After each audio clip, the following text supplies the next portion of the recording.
Hola, ¿qué tal? Sean bienvenidos todas, todos y todes a la novena sesión del Seminario Permanente del Observatorio Coyuntural Antropológico, Perspectivas Metodológicas en las Disciplinas Antropológicas Contemporáneas. El día de hoy tenemos como invitada a la doctora Rocío Gil Martínez de Escobar, quien nos hablará sobre etnografías multisituadas y metodologías antirracistas. Antes de comenzar, les presento a Rocío Gil Martínez. Ella es doctora y maestra en antropología cultural por The Graduate Center de City University of New York.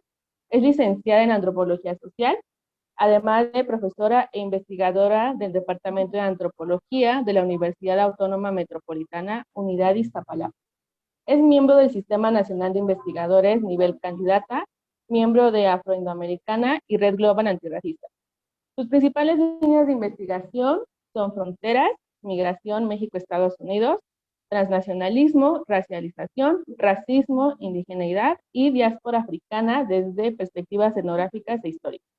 Actualmente es coordinadora de la licenciatura en Antropología Social en la UAM Iztapalapa y responsable del proyecto Formación Racial Mexicana, Discursos, Prácticas y Resistencias en torno al racismo. Sin más que mencionar por el momento, le damos la bienvenida a la doctora y le cedo totalmente la palabra. Muchas gracias, Erika. Hola a todas, a todos, a todes. Agradezco la invitación para participar en este seminario y en concreto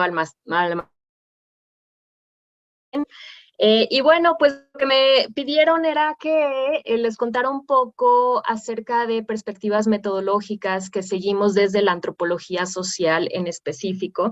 Entonces voy a hacer una presentación en términos generales y luego profundizaré un poco a partir de mi propia experiencia de investigación. Entonces, les voy a compartir pantalla para poder seguir la línea de pensamiento, porque si no se me olvida. ¿Listo? ¿Ahí se ve? Sí, ¿verdad? Sí. Bueno, gracias, Erika. Bueno, pues ojalá podamos estimular a partir de lo que les cuente alguna conversación, sobre todo las personas que nos están viendo en Facebook y en YouTube. Me encantaría escuchar sus ideas, sus opiniones, sus preguntas. Entonces daremos un espacio. Espero no tomar demasiado tiempo para promover ese diálogo, ¿no? Entonces, bueno, les decía, la forma en la que voy a organizar mi presentación es de la siguiente manera. Lo primero que quiero hacer es dar una perspectiva general de cómo entiendo yo la antropología social y en concreto la etnografía, que es nuestra herramienta más importante de investigación. Posteriormente voy a profundizar un poquito más en la perspectiva de la etnografía multisituada, que es desde donde yo he trabajado estos últimos 20 años de antropología. Entonces les voy a contar en términos generales a qué nos referimos cuando hablamos de multisituada. Posteriormente voy a hacer otro vínculo para contarles cómo yo articulo esta etnografía multisituada con mi tema central de investigación, que es el racismo, y cómo se puede aterrizar precisamente en lo que yo estoy pensando como metodologías antirracistas. Y finalmente aterrizaré todas estas ideas en un ejemplo concreto que es de mi propia investigación, la más reciente, que fue la investigación doctoral, que es una etnografía histórica multisituada sobre procesos de racialización y racismo. Entonces, siéntanse libres quienes están en la sala de Zoom de interrumpirme si quieren decir algo, tienen preguntas, yo encantada de la vida. Bueno, pues para iniciar, sobre la antropología social, sé que tenemos un público diverso, sobre todo creo que este seminario está sobre todo enfocado para estudiantes, entonces sí quisiera dar una perspectiva general, sobre todo desde cómo yo entiendo la antropología social, ¿no? Porque hay distintas corrientes, hay debates, hay que tomar siempre eso en cuenta, ¿no? Pero lo que yo les voy a presentar o desde donde yo abordo la antropología social, lo entiendo sobre todo como el estudio de relaciones sociales. Es decir, nos importa entender ¿Cuáles son las bases organizativas de la vida social? Desde muchos ángulos, ¿no? Yo digo que la antropología es como un poco promiscua, porque agarramos de muchas otras disciplinas, les coqueteamos y vamos incorporando, entonces hacemos un poco de todo, ¿no?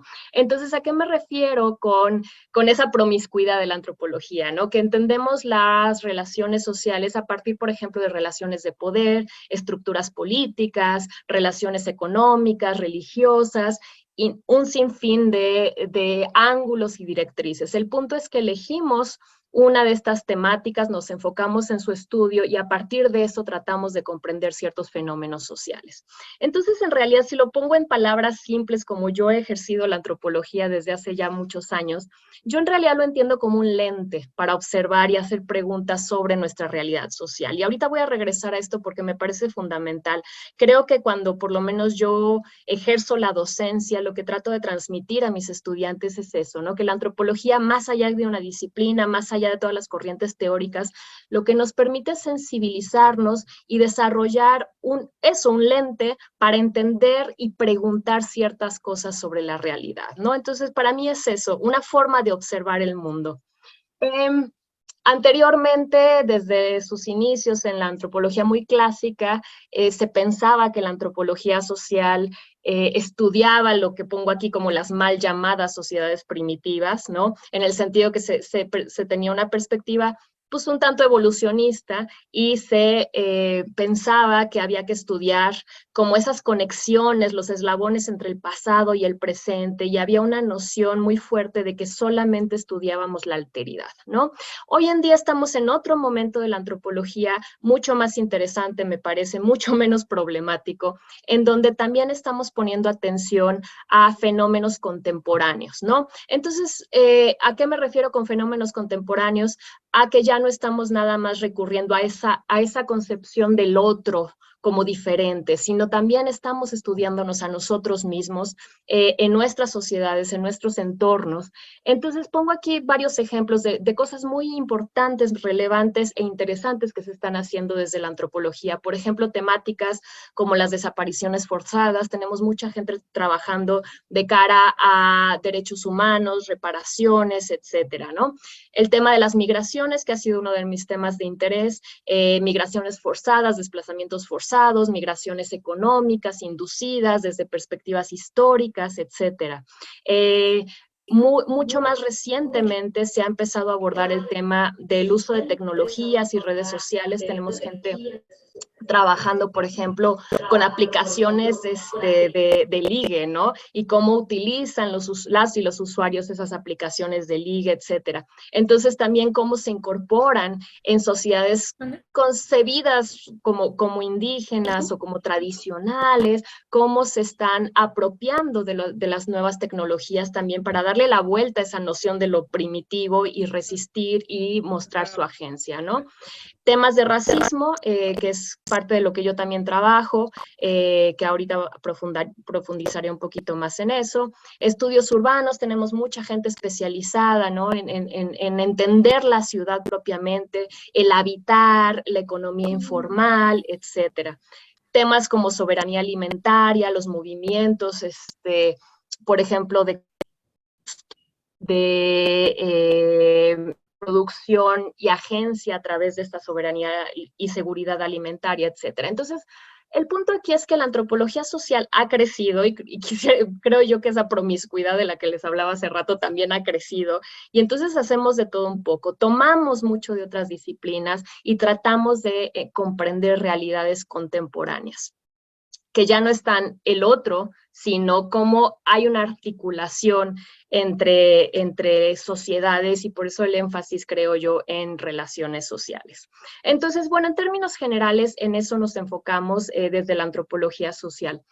Ahora, quisiera, para entrarle más a la cuestión de la metodología y las herramientas de investigación, me pareció pertinente compartirles una pequeña sección de El etnógrafo de Jorge Luis Borges, que la verdad es que lo tomé de un libro de Eduardo Restrepo que cita a Borges, pero aquí en esta parte se los voy a leer y luego les digo por qué me parece relevante.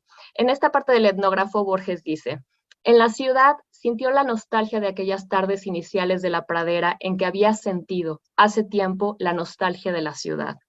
Se encaminó al despacho del profesor y le dijo que sabía el secreto y que había resuelto no publicarlo. ¿Lo ata su juramento?, preguntó el otro. No es esa mi razón, dijo Murdoch. En esas lejanías aprendí algo que no puedo decir. ¿Acaso el idioma inglés es insuficiente?, observaría el otro. Nada de eso, señor.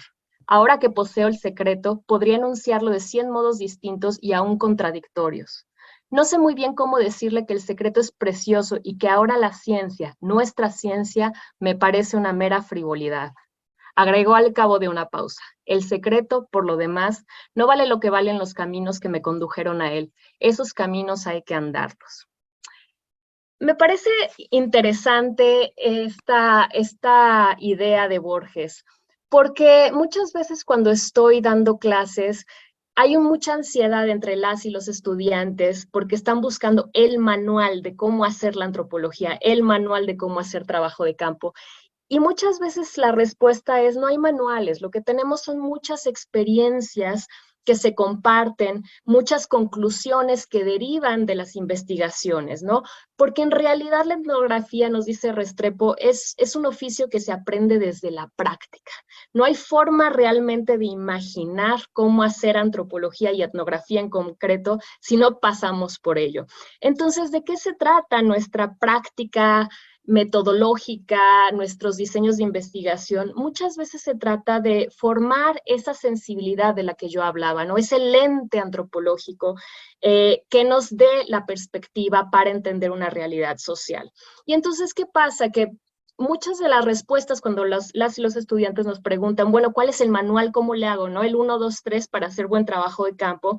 Es que en realidad cada ejercicio etnográfico está marcado por las circunstancias, el entorno sociocultural, económico, político que le rodea, ¿no? Entonces, cada experiencia de campo es muy particular. Obviamente podemos compartir ciertas cosas, ¿no? Pero realmente vamos trabajando sobre la marcha. La etnografía es un proceso. Y por eso me gusta mucho esta última parte que les resalto del etnógrafo, porque justo lo que dice es, no es tanto el resultado, como ese camino por el que tuve que pasar para llegar a él. ¿Cómo aprendemos a hacer antropología, no? Y es ese proceso, menos el resultado, ¿no? Obviamente el resultado es importante, pero eso, cuando salimos al campo, es cuando realmente aprendemos la antropología, ¿no? Y muchas veces ese proceso va contracorriente de todo lo que hemos aprendido en las aulas. Esa es la parte más interesante, ¿no? Como que nos enseña primero a construir toda la teoría y luego bajarla a la realidad. Y muchas veces en el campo vamos reconfigurando y reinventando y muchas veces improvisamos porque la realidad nos está pidiendo otra teoría, nos está pidiendo otra metodología. Entonces es un proceso mucho más dinámico de lo que quizá nos enseñamos en las aulas, ¿no? Y yo creo que una cosa importante que resaltar es que la antropología social no es nada más una disciplina y ya, y no tiene su metodología y ya, sino que en ese proceso de hacer investigación, en realidad también hay una profunda transformación a nivel personal, ¿no? Y eso yo creo que absolutamente cualquier antropóloga y antropólogo social, etnógrafo, etcétera, nos podrá decir lo mismo. Hay un cambio porque justamente desarrollamos ese lente distinto y cuando regresamos del campo, aunque no regresemos de ningún lugar, aunque hayamos hecho campo en nuestro propio barrio, aún así nuestra perspectiva va cambiando, ¿no? Entonces, bueno, esa es la propuesta, que necesitamos entender que parte del ejercicio de la antropología es un proceso de ir construyendo y reconstruyendo. Ahora, la etnografía como nuestra herramienta. Nos dicen Rosana Guber y Eduardo Restrepo y muchos otros antropólogas y antropólogos que podemos entender la palabra etnografía desde 3 niveles, ¿no? La etnografía como técnica, la etnografía como metodología o como género literario. En el sentido de la técnica, pues estamos hablando precisamente de las herramientas para producir datos, ¿no? Que en el caso de la antropología social, muy específicamente nos recargamos en la observación participante. ¿Qué quiere decir esto? Para quienes no están familiarizadas y familiarizados con esto de la observación participante, es una lógica ya establecida desde hace mucho tiempo, desde los tiempos de Malinowski, que nos situamos en algún lugar por un periodo extendido de tiempo y estamos ahí, observando, tomando notas, dialogando con las personas y siendo partícipes de las actividades. Esto no significa ya en tiempos actuales irnos a las Islas Trobriand, como solía hacer en el caso de Malinowski. Hoy en día, insisto, podemos hacer etnografía en nuestra propia casa, en nuestra propia calle, en el barrio, pero también implica estar ahí, aunque no salgamos a ningún otro lugar, ¿no? Entonces, como técnica es eso, ¿no? Todas las herramientas que utilizamos para obtener esos datos, que obviamente se acompañan también por entrevistas, genealogías, ahorita voy a regresar a esa parte. Ahora, la segunda propuesta para entender la etnografía es como encuadre metodológico.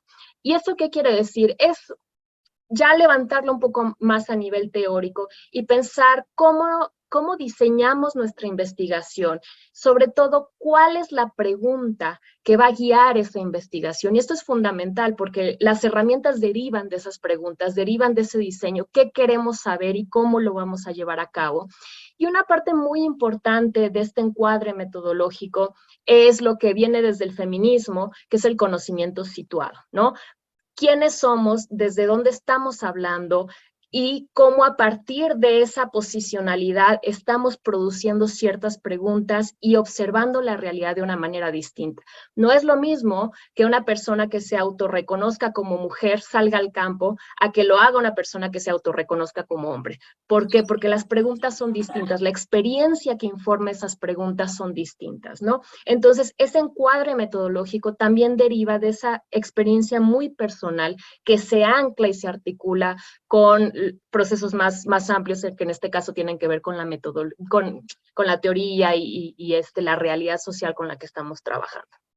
Ahora, finalmente, el tercer ángulo para entender lo que es una etnografía, pues es el género literario, ¿no? Así como leemos novelas, leemos libros históricos, bueno, también leemos etnografías. La etnografía como género literario es el producto, donde aterrizamos toda esa investigación, que es básicamente el relato y el análisis que deriva de toda esa investigación, ¿no? Que es lo que enseñamos en las clases.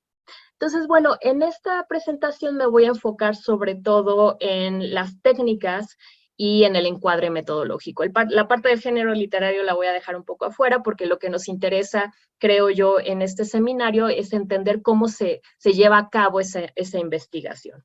Y quisiera enfatizar en que lo más importante de todo esto, sobre todo como encuadre metodológico, es la pregunta antropológica. Y les pongo aquí una cita que también me jalé del libro de Restrepo, quien cita a Horacio Calle, que dice: se puede viajar por todo el mundo sin ver nada, o se puede ir solamente a la tienda de la esquina y descubrir todo el mundo. Y esto es súper importante, porque entonces nos derriba este imaginario de que hay que viajar y hay que tener un montón de dinero para hacer antropología, porque tenemos que ir a Papua Nueva Guinea. No es cierto, porque puede haber una muy mala etnografía yéndose hasta el otro lado del mundo si no hay una buena pregunta antropológica. Entonces, realmente eso es lo que guía nuestra investigación y puede ser en la tienda de la esquina sin ningún problema. Lo importante es qué le preguntamos a nuestro objeto de estudio, ¿no? Que en este caso es la tienda de la esquina. Ahora, es importante considerar que obviamente la antropología y sus técnicas y sus metodologías han ido cambiando, ¿no? Y estamos frente a una realidad en que, sobre todo en México, ¿no? En que cuestiones como la inseguridad están obligándonos a transformar nuestras prácticas de campo. Ya no es tan fácil irnos mujeres solas a un lugar en medio de la nada como se hacía antes por temas de seguridad. La pandemia misma nos ha empujado a descubrir otras formas de hacer antropología. Y la brecha generacional también nos está empujando a hacer antropología de una forma distinta, ¿no? Entonces, hoy en día también yo creo que estamos en un momento clave en el que estamos repensando cómo hacemos esto que imaginábamos desde lo clásico.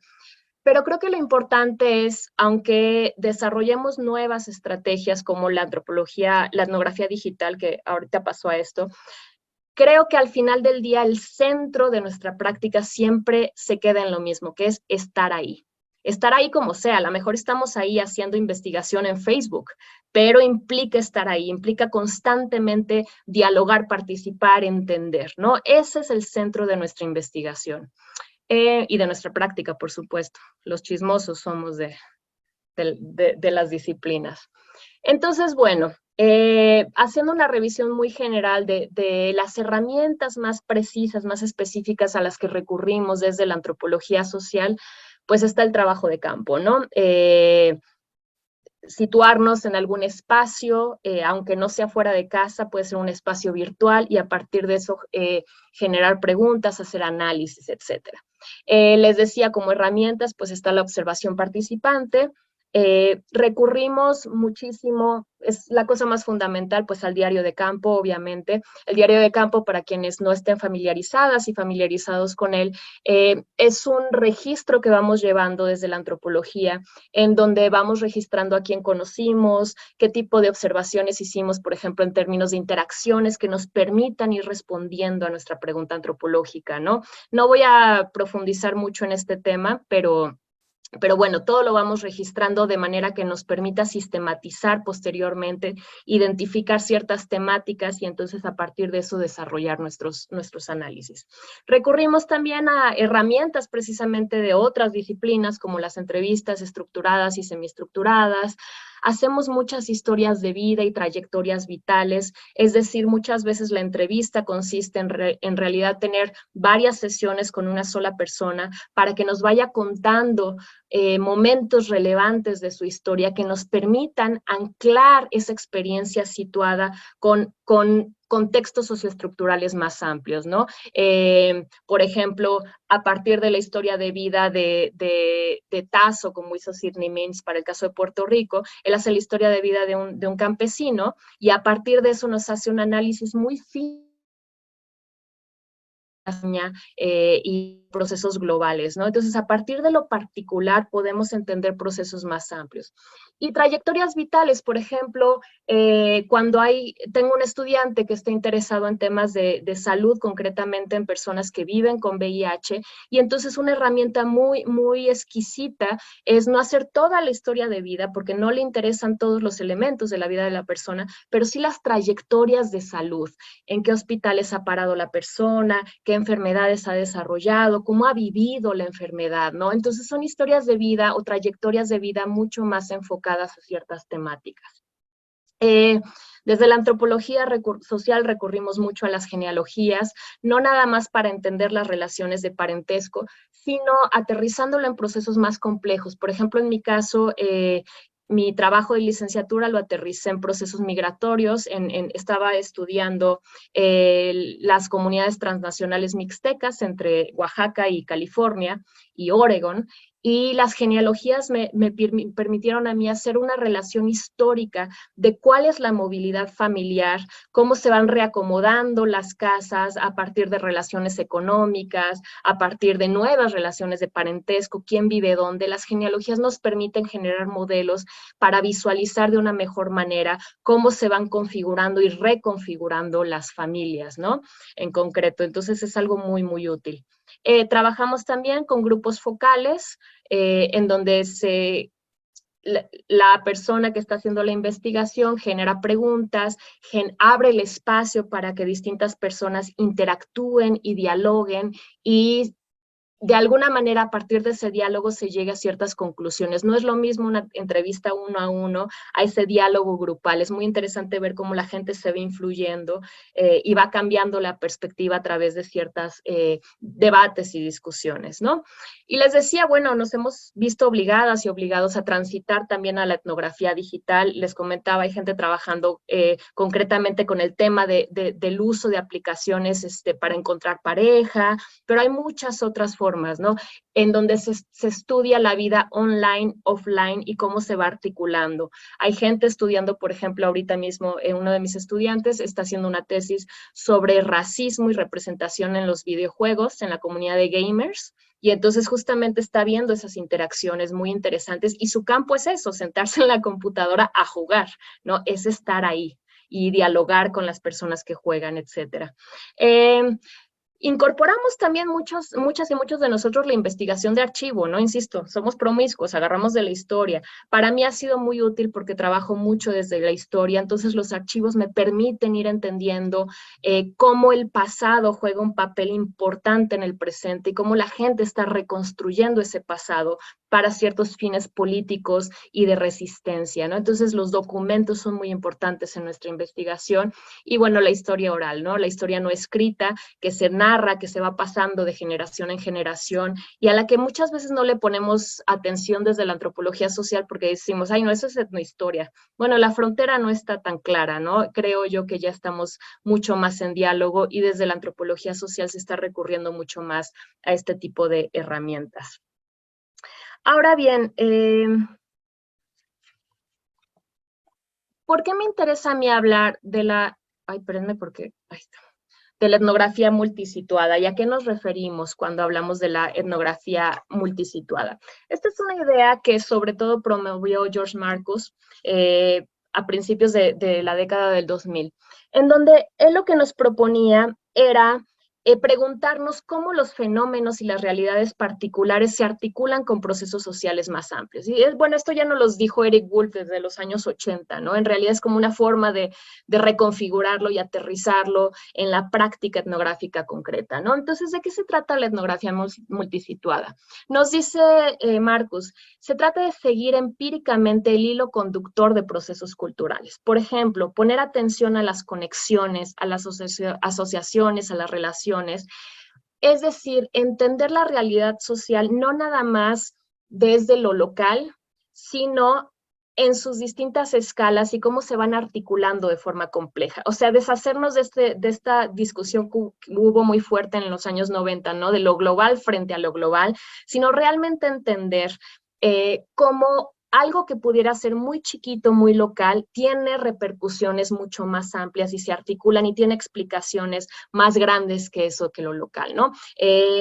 Pienso, por ejemplo, a mí me es muy útil recordar el trabajo de Max Gluckman cuando escribía sobre el puente y nos decía, fíjate, etnográficamente ponemos atención a el momento de inauguración de un puente y de ahí derivamos todo un análisis para entender quiénes son los actores, cuáles son las relaciones, cuáles son los conflictos, las tensiones políticas que derivan de esta cosa particular, ¿no? Entonces, esa es un poco la idea, entender esas conexiones, esas escalas, y a partir de eso entender fenómenos sociales. Y eso nos empuja necesariamente a un ángulo muy interdisciplinario, porque, por ejemplo, si hacemos preguntas de conflicto que tienen que ver con política, que tienen que ver con historia, pues ahí le estamos entrando no nada más a la antropología, sino, por ejemplo, a la historia, ¿no? Entonces nos propone cómo echar a andar esta etnografía multisituada. Podemos seguir a las personas, ¿no? En el caso de la migración es muy sencillo pensar en hacer etnografía multisituada. Es sobre todo lo que yo he hecho, ¿no? Trabajar con poblaciones de personas que migran y entonces ir acompañando esos procesos migratorios, ir físicamente a los lugares en donde se van situando, ¿no? Entonces podemos seguir a las personas, podemos seguir los objetos, o sea, hacernos una pregunta, por ejemplo, sobre un regalo, sobre una mercancía, hacer una etnografía del tabaco, ¿no? Y cómo a través de esa pregunta podemos ir viendo las interconexiones justo de lo local, lo global, los procesos de esclavización, de colonialismo, que es algo que hace Fernando Ortiz, ¿no? Para el caso de Cuba, por ejemplo. Entonces, nuestro objeto de investigación no necesariamente tiene que ser un grupo de personas, sino que puede ser una mercancía, un objeto al que nos vaya llevando hasta ciertos espacios y realidades sociales distintas, ¿no? Podemos seguir la metáfora, o sea, seguir los símbolos, los signos, las ideas, cómo van viajando las ideas en distintos espacios y contextos sociales. Podemos seguir la trama, la historia o la alegoría, y esto nos lleva mucho a pensar en la memoria. ¿Qué van recordando? ¿Cómo van recordando? Y nosotros podemos ir visitando esos distintos sitios de recuerdo de las historias, etcétera, y revisar documentos que nos ayuden, ¿no? A pensar en esas historias. Seguir las vidas y las biografías, un poco la misma lógica, ¿no? De la memoria. Seguir el conflicto, muy importante, ¿no? ¿Dónde surgen? ¿Quiénes son los actores? ¿Qué instancias intervienen en el conflicto? Es una pregunta bastante relevante que nos lleva a hacer una etnografía multisituada. Y algo muy importante que nos dice Marcus porque pienso que cuando hablamos de etnografía multisituada, la reacción primera es, pues sí, pero no tenemos dinero, ¿no? Para estar viajando. ¿Por qué? Porque es muy complicado. Pero la propuesta de Marcus no es necesariamente que la etnografía sea móvil, que implique nuestra movilidad física, sino que puede ser estratégicamente situada. ¿A qué se refiere? En que puede hacerse una etnografía multilocal sin desplazamiento, es decir, poniendo atención a las articulaciones, haciendo las preguntas que no nada más nos dejen en lo local, sino que nos permitan entender esos procesos más amplios que intervienen en los procesos locales, ¿no? Entonces, la etnografía multisituada, está padrísimo viajar, pero no es la lógica es seguir estos procesos sociales a donde nos lleven, aunque físicamente no nos movamos de ahí, ¿no? Entonces, bueno, más o menos en síntesis por ahí va la cosa. Ojalá, si hay preguntas, alguien intervenga. Ahora, ¿cómo articulo yo esto con la propuesta del racismo, que es lo que yo trabajo? Ahorita les cuento de mi trabajo, pero mi trabajo se centra en relaciones de frontera entre México y Estados Unidos, es decir, migración, y lo veo desde el ángulo del racismo.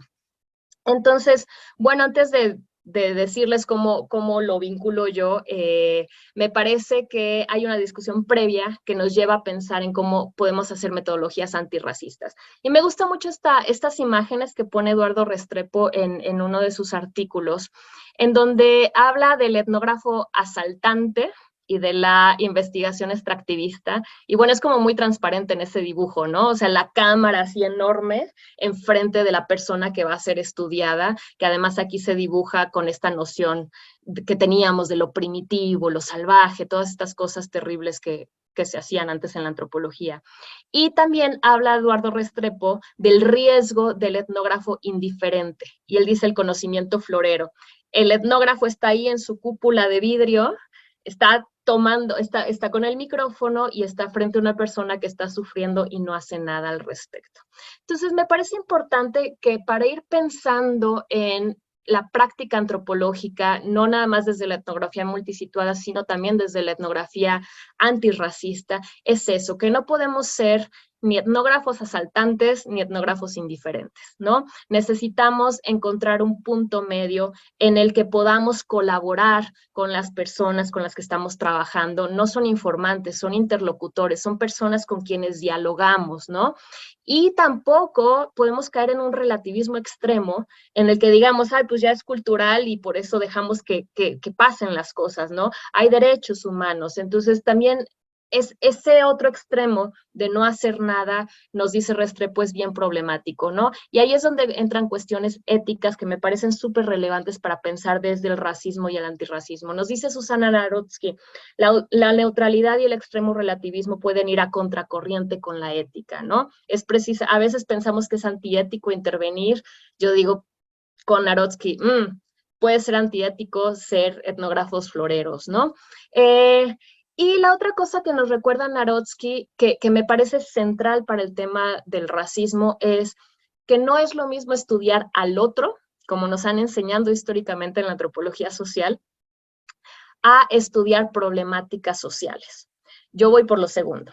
No es lo mismo estudiar al otro exotizándolo, folclorizándolo, que entender las problemáticas que le han colocado en esa posición social de marginalización, de etnificación, de racialización. Entonces, regreso a esto con mi tema en concreto, pero esto nos empuja para pensar en cómo hacer una metodología no solamente multisituada, sino antirracista. En términos generales, ¿cómo estoy entendiendo el racismo para personas que no estén muy familiarizadas con el debate? Lo primero que hay que reconocer es que el racismo es relacional. Es decir, el racismo se va construyendo en espacios específicos, en historias específicas, en coyunturas históricas específicas, de acuerdo a distintos proyectos de nación y de acuerdo con distintas dinámicas globales. Por ejemplo, no es lo mismo, no podemos pensar el racismo de la misma manera en el contexto latinoamericano, en donde la discusión del mestizaje estuvo muy engranada desde la formación de la nación, al racismo de Estados Unidos, en donde de entrada se dividió entre blanco, negro ¿no? Entonces, cuando pensamos en el racismo de forma relacional es eso, que va cambiando, se va ajustando a distintos procesos socioestructurales, económicos, políticos, ¿no? La segunda cosa que reconocer del racismo es que se recarga en lo que se ha denominado procesos de racialización. ¿A qué me refiero con esto? Son procesos de categorización a partir de construcciones raciales. Es decir, cuando hablamos de una persona como blanca, como negra, como indígena, como mestiza, estamos racializando. Es decir, se clasifica a un grupo de gente, se le coloca en una jerarquía de mayor o menor privilegio. Entonces, hay veces que se cae en el error de decir, no, pues nada más se racializa a las personas cuando se les dice negras. No es cierto, cuando decimos, mira el blanquito que va caminando, estamos racializando. Lo que pasa es que racializamos hacia el privilegio, pero es una forma de construir una categoría a partir de ciertos criterios raciales. Entonces, a partir de la racialización, cuando construimos eso, lo que hacemos es esencializar, naturalizar, ¿no? Asumir ciertas características a partir de rasgos raciales. Por ejemplo, el típico es las personas afro tienen mucho sabor, bailan mucho. Esa es una forma de esencializar, estereotipar y de racializar, ¿no? Y la otra cosa importante de la racialización es que se concibe como algo inalterable. Ya que todas las personas afro bailan, no estoy de acuerdo con esto, estoy poniendo un ejemplo, ¿no? Entonces eso ya nunca en la vida va a cambiar, ¿no? La idea que hay en Estados Unidos de que todos los mexicanos pueden ser flojos, ¿no? Esa es una forma de racializar. Entonces el racismo se recarga en esos procesos de racialización para construir desigualdades. Entonces, ¿cómo podemos pensar el racismo? Como la transformación de la diferencia en desigualdad y opresión. Una cosa es la diferencia y otra muy distinta que esa diferencia se movilice para oprimir a otras personas. Entonces hablamos de racismo no nada más cuando se discrimina, ¿no? No nada más cuando no se deja entrar a una persona a la escuela, por ejemplo, por cuestiones étnicas. Estamos hablando de procesos más estructurales, estamos hablando de dinámicas de despojo, de estigmatización, de explotación, de exclusión, de violencia y de necropolítica. A quién se permite vivir y a quién se hace morir es una cuestión en donde interviene muy profundamente el racismo. Por ejemplo, en lugares como Colombia, las y los activistas sociales, de hecho las son más mujeres, que son asesinados son más personas afro e indígenas, ¿no? Porque intervienen procesos de despojo que son racializados. Y ahí está una parte muy estructural.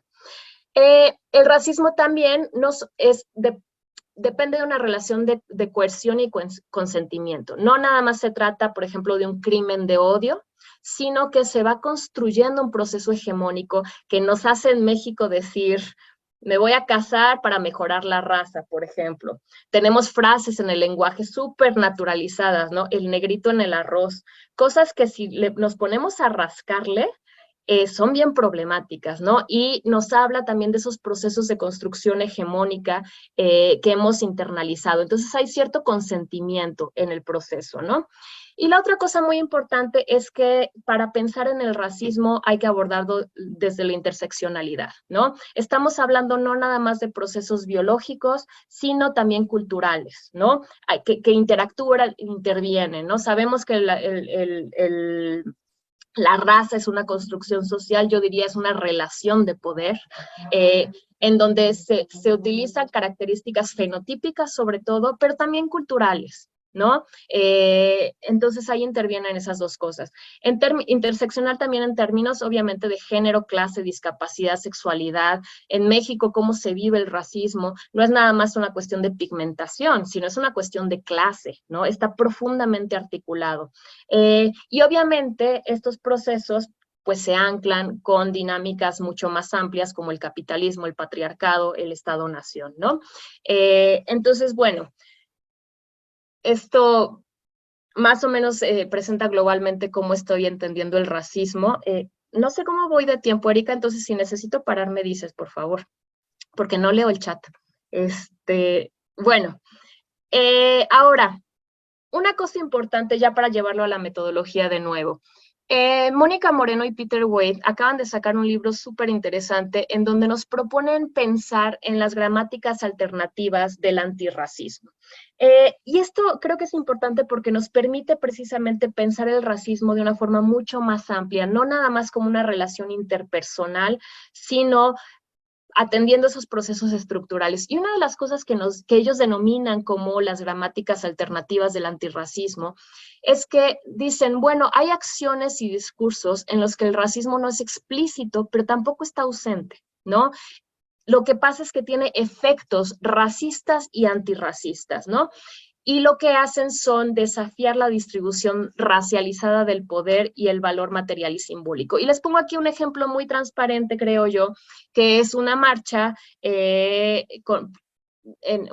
manifestándose por el caso de Samir Flores, que bueno, estaremos familiarizadas y familiarizados con el caso, en donde realmente si lo pensamos, no es automáticamente una cuestión que se lea como lucha antirracista, o como un ejercicio del racismo. Sin embargo, estamos hablando de la violencia, del despojo hacia poblaciones indígenas, hacia poblaciones racializadas, hacia abajo, sin privilegio, y estamos hablando de luchas sociales que demandan los derechos y las vidas y el coexistir con el medio, son antidespojo, pero hay una gramática antirracista, porque estos procesos no les pasan a las personas blancas, ¿no?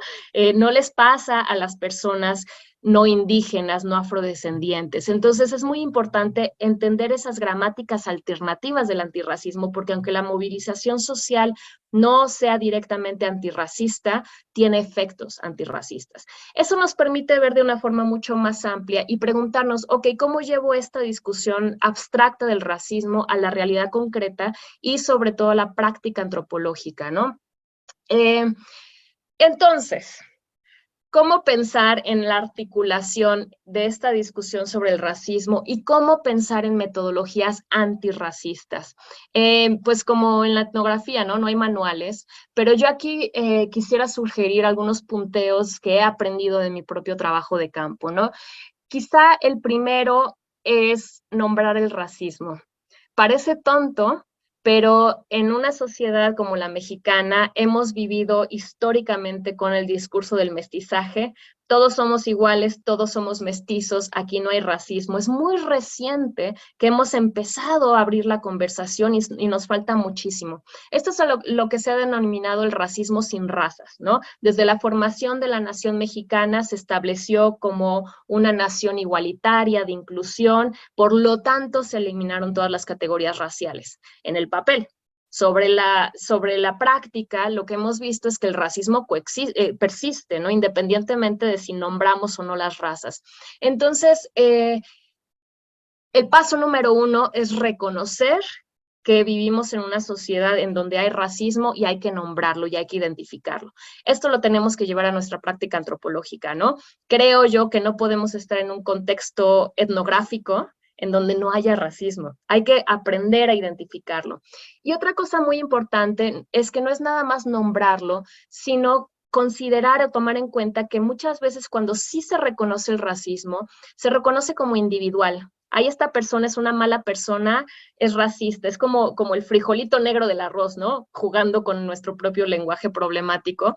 Muchas veces se individualiza y patologiza el racismo, es decir, no se reconoce que es un problema estructural. No, el racismo no se termina con que yo deje de ser racista, ¿no? Porque las desigualdades y el privilegio de la blanquitud, por ejemplo, del mestizaje, van a seguir operando. Entonces, no nada más hay que nombrarlo, sino hay que reconocer cómo se articula, ¿no? Con procesos más amplios y estructurales. La otra cosa que nos dicen las y los colegas que hablan desde la negritud antirracista es que, y en concreto Kendi nos dice, hay que reconocer nuestra conciencia enfrentada y por lo tanto nuestro propio racismo. O sea, no hay problema mayor que pensar que no somos racistas y entrar hacia el campo, ¿no?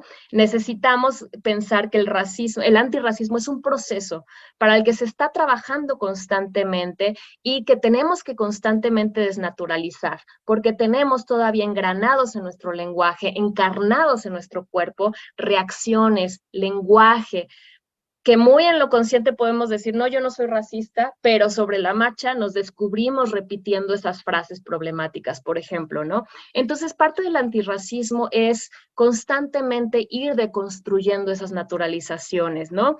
Y nos dice Kendi, una de las expresiones más peligrosas del racismo es dar por sentado que no lo somos.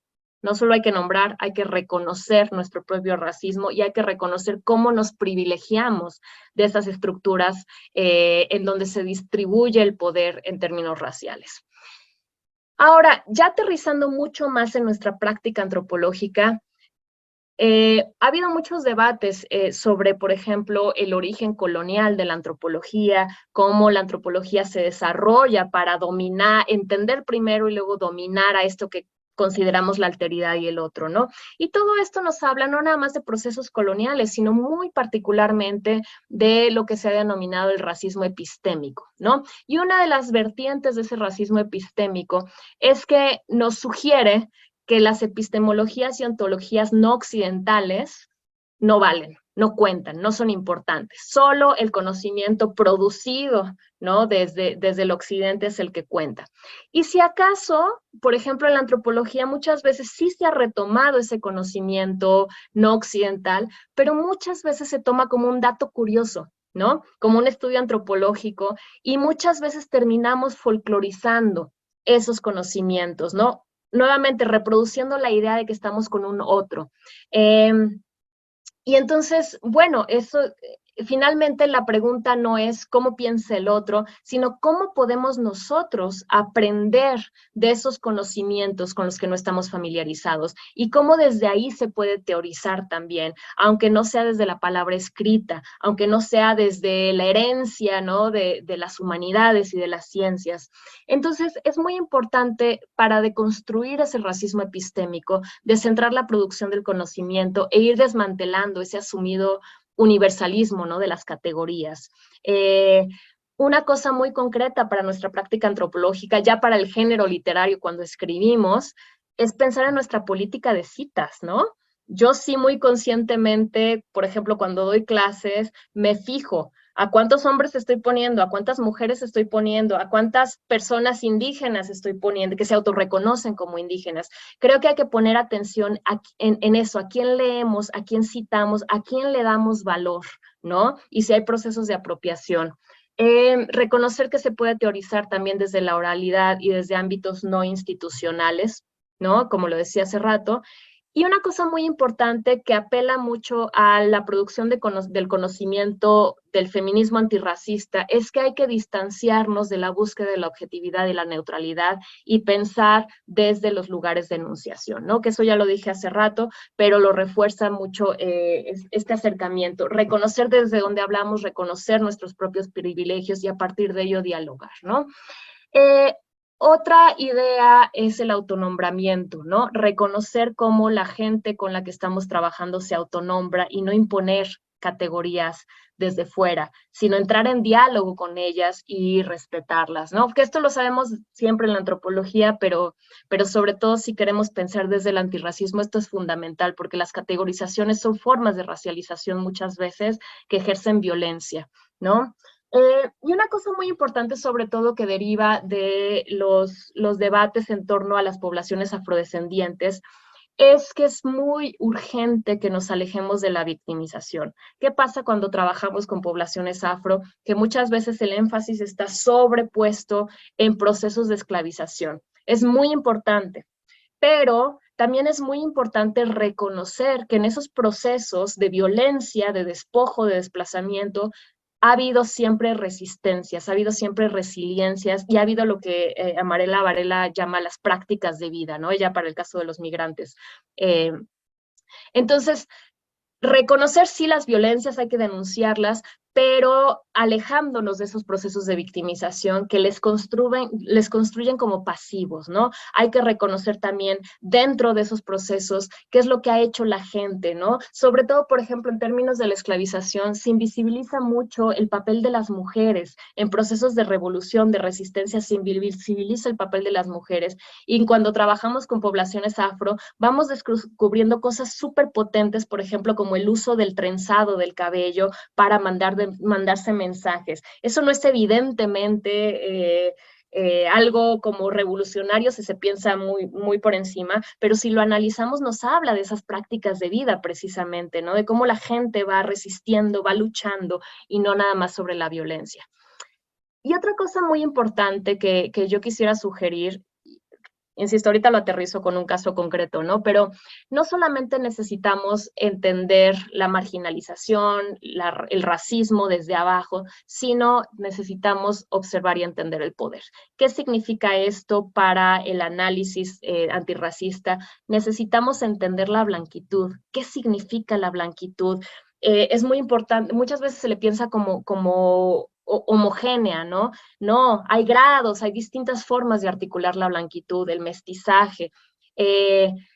Es necesario también pensar no solamente cómo la gente es violentada, es racializada y vive el racismo, sino cómo también las personas han internalizado el racismo. Y ahí alguien, la Biblia para este tipo de análisis es Frantz Fanon, ¿no? Quien desde su propia experiencia va haciendo una crítica muy potente de cómo se ha internalizado el racismo, ¿no? Y también reconocer que luego hay racismo entre poblaciones racializadas desde abajo, ¿no? Y hay un argumento muy potente, por ejemplo, que dice, bueno, lo que pasa es que justamente por la competencia laboral se pone en competencia también a poblaciones para evitar las solidaridades, ¿no? Entonces necesitamos entender esos procesos que son mucho más complejos para entonces poder pensar en acercamientos antirracistas, ¿no? Y eso implica, esa complejización pues implica distanciarnos de la dicotomía víctima-perpetrador, ¿no? Es más enredado, es más complicado, decimos siempre desde la antropología. Y una cosa que nos dice Mara Viveros, que es una colega afrocolombiana, que es muy importante, ¿no? Si queremos hacer antropología antirracista, entonces tenemos que tener la capacidad de transmitir el conocimiento y generarlo para el público. ¿Por qué? Porque si vamos a escribir nada más para la academia, entonces nos estamos quedando en el mismo círculo y no estamos empujando otras agendas. La devolución de la información y sobre todo el diálogo con las personas con las que estamos trabajando. Bueno, entonces, pasando ya de lo abstracto, les voy a contar de mi caso concreto. Entiendo que estoy bien de tiempo, ¿verdad? Sí. Bueno, les cuento muy brevemente sobre mi última investigación, que fue mi tesis doctoral. La acabé justo cuando empezó la pandemia, que es un estudio, les decía, una etnografía histórica multisituada sobre procesos de racialización y racismo en la frontera entre Coahuila y Texas. Concretamente yo trabajé con una población que se autorreconoce como afroindígena, y que es transfronteriza. Entonces, bueno, el trabajo se llama Hacerse elegibles la formación racial de los negros mascogos Black Seminoles en la zona fronteriza de Coahuila y Texas. Que es de donde derivan muchas de las ideas que les acabo de compartir. Yo en mi trabajo de campo me guié en tres preguntas fundamentales. Uno, la pregunta central era ¿cuáles son las condiciones de posibilidad de la identificación negra en México y la India en Estados Unidos?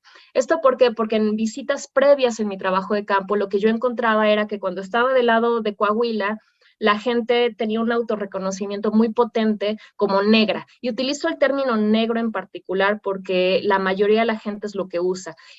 Políticamente lo correcto es decir afrodescendiente, pero mucha de la gente de la población del nacimiento donde yo trabajé en Coahuila no se identifica con el concepto afrodescendiente. Entonces estoy utilizando lo que ellos mismos utilizan. Y históricamente lo que vemos es que esta población de Coahuila está muy conectada con la población de un lugar que se llama Brackettville en Texas. y que tienen relaciones familiares, hay cruce de fronteras, o sea, realmente sí podemos pensarles como población transfronteriza.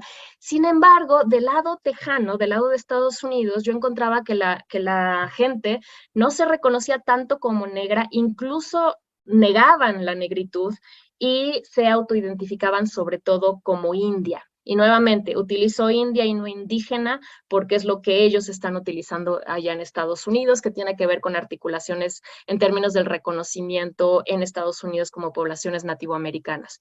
Pero entonces yo me preguntaba, bueno, ¿qué pasa? ¿Por qué en un lado de la frontera hay una identificación negra y en el otro hay una india, ¿no?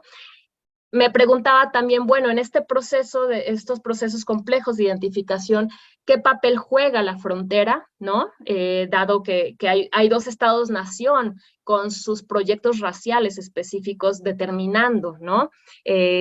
O interviniendo en cómo se construyen las poblaciones. Y una tercera pregunta fue, ¿qué nos dice la reciente adopción de la afroindianidad entre aquellos sujetos que cruzan fronteras? Esto lo preguntaba porque encontraba que entre las gentes que cruzaban la frontera, que tenían la posibilidad porque tienen papeles, no se reconocían como negros o indios, sino como afroindígenas, ¿no? Entonces, esas fueron mis preguntas de investigación. Tras un año y medio de campo, en donde hice investigación histórica y etnográfica, a lo que llegué fue a un argumento en el que propongo que históricamente esta población ha vivido frente a una paradoja, ¿no? Que en sus relaciones con el Estado-nación mexicano y el estadounidense han tenido históricamente que elegir entre la negridad o la indianidad de acuerdo a los contextos, y se ha impedido históricamente que se construyan como afroindios, y que la reciente adopción de la afroindianidad en realidad es una forma de darle la vuelta a estos procesos nacionales y se construye como una forma de resistencia. No voy a profundizar en el argumento porque no es el espacio para hacerlo, pero por ahí va la cosa, ¿no? Entonces, ¿cómo hice yo esta investigación? Bueno, pues regresando a la etnografía multisituada. Yo trabajé en la frontera precisamente, si ustedes ven aquí mi mapa chafa, del lado tejano trabajé en un lugar chiquito fronterizo que se llama Brackettville, en Texas, y en Coahuila trabajé en el Nacimiento de los Negros, que pertenece al municipio de Musquis, ¿no? Entonces realmente es la región fronteriza. Les decía, yo llevé a cabo una investigación histórica y etnográfica, o sea, me metí a los archivos porque estaba siguiendo a la gente y estaba siguiendo la historia, y eso me llevó a muchos lugares. Entonces, en Texas, parte de la etnografía y de seguir a las personas, el campo mismo me llevó a hacer etnografía multisituada en términos espaciales. Entonces, trabajé en Brackettville, en Del Río, en San Antonio, en Austin, en Uvalde, en Kerrville y en Hondo, porque la gente está distribuida en esos lugares debido a cuestiones laborales, ¿no?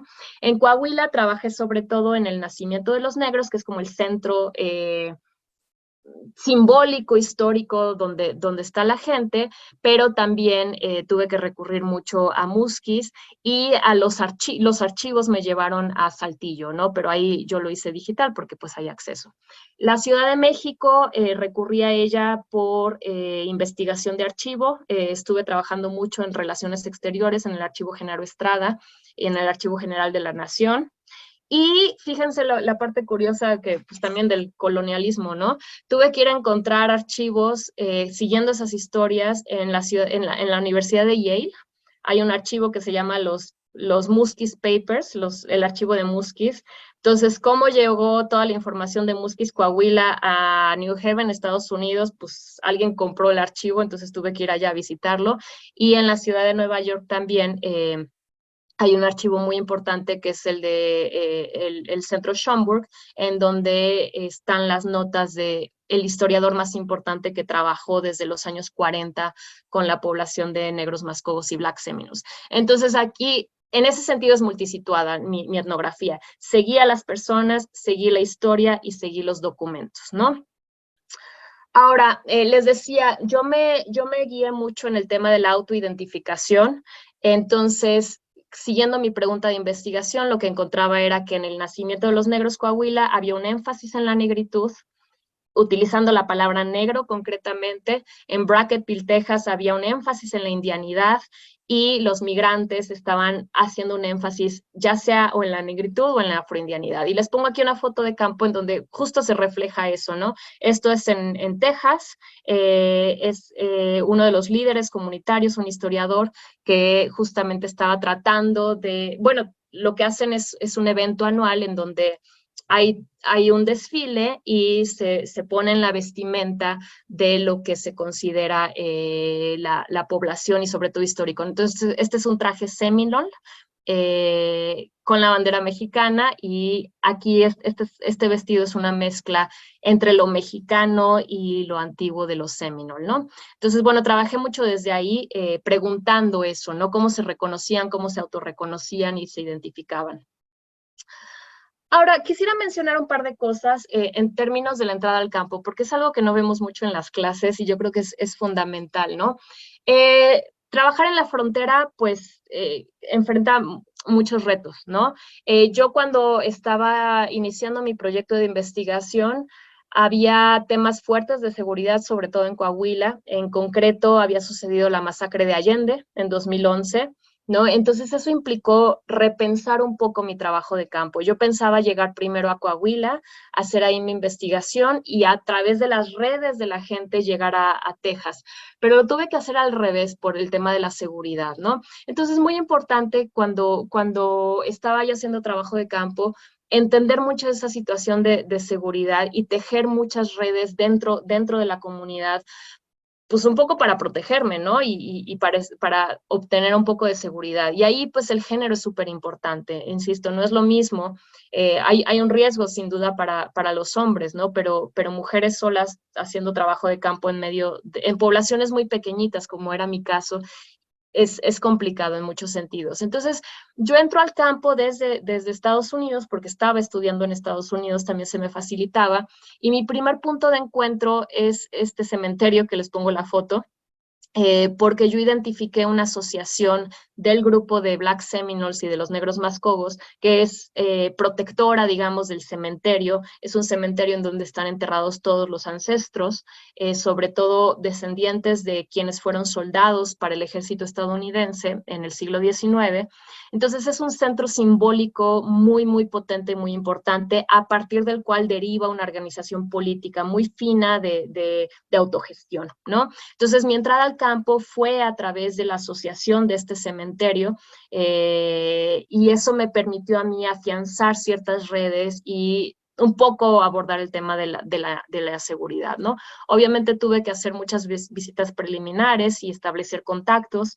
Entonces mi proceso de campo inició realmente en 2010 empecé a indagar sobre el tema, en 2012 visité este cementerio por primera vez y después en lo que desarrollaba mi proyecto doctoral, año tras año iba para visitar y para el evento anual hasta que ya aterricé bien para hacer mi trabajo de campo que inició a finales de 2014 y se extendió hasta 2016, ¿no?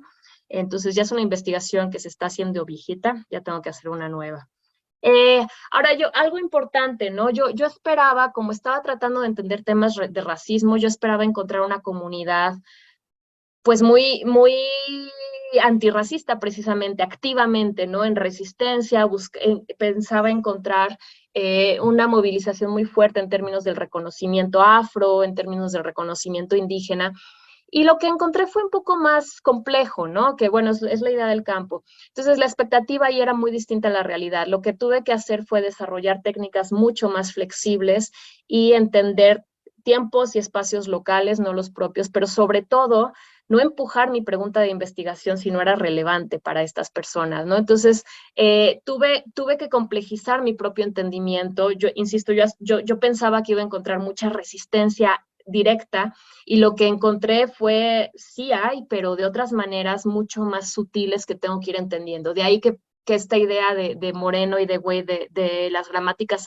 alternativas antirracistas me parece muy potente, ¿no? Porque fue lo que yo encontré. No una resistencia directa, no una lucha antirracista directa, pero sí muchos efectos antirracistas en esa resistencia. Yo trabajé mucho desde la observación participante, pues lo que ya sabemos, ¿no? Construir ese rapport. Una parte muy importante que me parece que a mí me funcionó muy bien y que tiene que ver con una agenda antirracista es justamente no ser invasiva, ¿no? Esa foto que nos muestra Eduardo Restrepo, ese dibujo, ¿no? De la cámara al frente, yo creo que puede ser muy problemática porque es una forma de exotizar también a ese otro con el que según estamos trabajando, ¿no? Entonces, me gusta tomar el concepto puertorriqueño de hanguear, porque realmente mucha de mi investigación de campo fue esa, estar ahí, estar hangueando con la gente y a partir de eso tuve, creo yo, un acercamiento bastante fino de las dinámicas. Eh, Trabajé mucho en forma voluntaria y esto tenía dos objetivos. Uno, pues integrarme, entender los procesos de la comunidad socialmente, etcétera.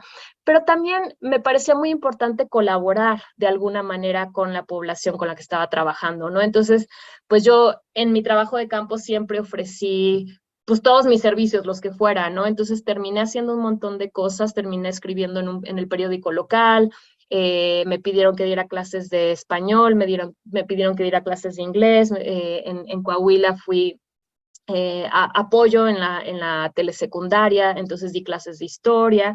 En fin, el punto era como participar de la forma más activa, sobre todo en la asociación del cementerio, y para mí eso fue, insisto, una entrada etnográfica muy potente, pero además era una forma, pues, de devolver un poco todo lo que la gente me estaba dando, ¿no? Hice algo que yo no tenía contemplado y ahí va la flexibilidad. Cuando yo estaba en Texas, el paisaje de Texas y la distribución de la gente y la propia lógica de la etnografía multisituada me llevaba a manejar muchas horas. Había veces que yo tenía que manejar en carretera por 6 horas para ir a ver a una persona. Entonces pasaba mucho tiempo en la carretera y me aburría y ponía música hasta que de repente me hizo clic toda la discusión desde la geografía de que había que hacer una lectura del paisaje, ¿no? Entonces fue entonces que en ese camino, yo le digo la etnografía del camino, ¿no? En ese manejar, en ese traslado que yo tenía que hacer para ver a las personas, empecé a observar de una forma distinta el paisaje, ¿no? Entonces les pongo aquí una foto, por ejemplo, de los campos de algodón, ¿no? Que la primera vez que yo lo vi, la segunda decía, ay, pues qué bonito, ¿no? Y ya, pero después como que me empecé a hacer la pregunta etnográfica de qué me dice esto sobre el lugar en el que estoy. Y entonces eso me llevó a la historia, por ejemplo, de la esclavización y de las dinámicas de la construcción de Texas a partir de la esclavización y de la producción algodonera, y cómo ese paisaje nos habla precisamente de todas las relaciones de poder que tienen que ver con procesos raciales muy específicos. En este caso, la llegada de poblaciones afro a un territorio como mano de obra, ¿no? Forzada y posteriormente asalariada, pero con muchas desigualdades. Entonces, de repente eso sin esperarlo se volvió muy potente para mí, entender el paisaje de otra manera. Y les pongo una foto también de, bueno, cuando yo estaba haciendo campo ahí, pues estaban, ay, eligiendo a Trump, ¿no? Entonces, leer esos letreros en las carreteras y ver el conservadurismo, ¿no? De la población en la que yo estaba, me permitía también leer mucho el racismo. Entonces, esas lecturas del paisaje a mí me sumaron muchísimo etnográficamente. No lo tenía contemplado, fue algo que descubrí, pero justamente a eso me refiero con abrazar los momentos etnográficos, ¿no? La realidad nos habla y hay que ponerle atención porque muchas veces vamos con nuestra pregunta dirigida y no vemos otras cosas, ¿no? Y hay que entender lo que la etnografía nos está diciendo. Y bueno, lo demás ya se los conté, ¿no? O sea, trabajé mucho también con entrevistas semiestructuradas sobre todo, hice muchas trayectorias vitales, como para entender sobre todo recuerdos y memorias y cómo van entendiendo las personas y viviendo el racismo. Y bueno, las genealogías me permitieron hacer lo que les contaba hace rato, ¿no? Ver cómo se reconfiguran también las familias y cómo se reestructuran y finalmente pues el diario de campo, ¿no? Entonces esto no se los repito. Y aquí yo creo que este es el centro y ya con esto voy a ir cerrando. Entonces, ¿cómo se aterriza todo esto para pensar en metodologías antirracistas desde la etnografía multisituada?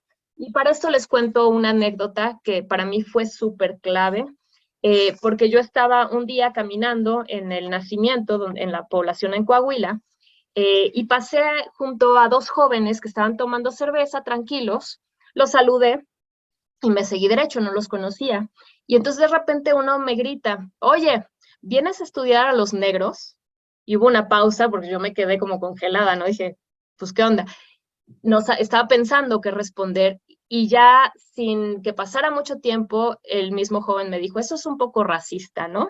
Entonces imagínense, alguien que va a hacer campo pensando que hace campo antirracista y de repente le cuestionan, oye, eres una racista, está duro, ¿no? Entonces, para mí ha sido un momento súper importante de reflexión por lo siguiente. Yo creo que uno puede reaccionar de varias maneras, ¿no? La primera pudo haber sido ignorar lo que me dijo este joven con la lógica de, bueno, pues está tomando cerveza, no sabe lo que dice. La segunda opción podría ser, chin, me dijeron racista, me paralizo, me entra toda la culpa blanca y de clase y dejo la investigación a un lado. Y vámonos, no lo termino. O la tercera, acoger la crítica, trabajar con ella reflexivamente y entender que es un diagnóstico que hay que tomar con mucha seriedad, ¿no? ¿Qué pasa con la primera opción? Pues es un indicador realmente que no estamos escuchando a la gente que nos está hablando en el campo, ¿no? Decir, ay, es un chavito tomando cerveza, no le voy a hacer caso, no es lo ideal. La segunda, que es esta culpa blanca, me parece que devela un tipo de inseguridad que no podemos ya sostener desde la antropología, ¿no? Desde la práctica antropológica. Entonces yo opté por la tercera, perdón. Es decir, pensar que esta crítica es un diagnóstico, es una llamada de atención de nuestra práctica antropológica y que nos abre la puerta, ¿no? Para hacer algo mucho más crítico, mucho más dialógico y mucho más colaborativo. ¿Qué es lo que me estaba preguntando ese joven? O sea, ya reflexionándolo, lo que pienso es, claro, lo que pasa es que recientemente en México se ha puesto un poco de moda el tema del estudio de las poblaciones afrodescendientes, está muy en boga, y de repente empieza a ejercerse un turismo de la negritud, le llamo yo, ¿no? La gente va a ciertos lugares a ver a personas afrodescendientes. Hay un extractivismo, hay una folclorización, y en la academia hemos caído también en eso, ¿no? Entonces, ¿cómo darle la vuelta? ¿Cómo combatirlo? Esa es una pregunta que sigo pensando todavía, pero creo que eso me ha permitido hacer otros punteros. Yo creo que una de las cosas fundamentales es eso, ¿no? O sea, entender nuestra posicionalidad y analizar, por ejemplo, en mi caso, había mucha ambigüedad racial. Yo estaba trabajando entre México y Estados Unidos. Entonces, en Coahuila, pues yo era la blanquita, ¿no? La blanquita clase mediera que iba a trabajar en una población afro. En Estados Unidos era la mexicana que hablaba inglés pero con acento, que sí era, pero a la vez no era porque pues no era trabajadora y pues también era medio blanquita. O sea, la gente tenía dificultad leyéndome racialmente, ¿no? Entonces, para mí eso fue importante, entender dónde me estaba parando, entender esa relacionalidad y a partir de eso, cómo me estaba hablando la gente, ¿no? Y cómo yo le estaba hablando a la gente. Y entonces eso me permite entender que desde la práctica etnográfica siempre hay un proceso de mutua racialización. No solo soy yo como investigadora racializando a las personas, sino que ellos también nos racializan y a partir de eso nos están hablando, ¿no? Entonces creo que eso nos permite pensar que más allá de la dicotomía entre estudiar hacia arriba o estudiar hacia abajo, porque justo como la racialización es relacional y se inserta en procesos más amplios, pues depende de dónde estés, te van a leer de una u otra forma, ¿no? Y eso no necesariamente va a coincidir con lo que tú asumas de ti misma. Entonces, creo que eso permite complejizar no solamente cómo entendemos esa situación social, sino cómo nos están leyendo y cómo están recibiendo nuestras intervenciones en términos de la investigación, ¿no? Otra cosa importante que me hizo reflexionar este joven que me cuestionó fue, claro, es que no se trata de estudiar a los negros, porque eso folcloriza, eso exotiza, ¿no? No se trata de estudiar a los indios, no son nuestro objeto de estudio. Lo que tenemos que entender son los mecanismos, los procesos, las relaciones sociales que nos llevan a relaciones en las que a mí me colocan más arriba que a ellos. Entender por qué, cómo funciona, cuáles son las especificidades y a partir de eso, entonces, pensar en ejercer prácticas menos verticales, ¿no? siempre va a haber una jerarquía cuando vamos a investigar, ¿no? Pero entonces podemos bajarle un poco desde ahí. Y obviamente la parte no invasiva, ¿no? Mucho de lo que sucede, por ejemplo, con los estudios afro, es que se pone la fotografía, ¿no? De la gente sonriendo y todo esto. Y creo yo que aunque tengamos acercamientos críticos, muchas veces con esas imágenes también estamos reproduciendo ideas exotizantes, ¿no? Entonces, para mí era muy importante cada vez que tomaba una fotografía que la gente me diera permiso. Cuando las muestro, por ejemplo, hace rato que les mostré una, es porque tengo el permiso y la gente me decía, sí, por favor, muéstrala, estoy de acuerdo en que tú lo digas, ¿no? No nada más utilizarlos como objeto, ¿no? Para la presentación. Creo que eso suma a una práctica, insisto, menos racista. No lo resuelve del todo.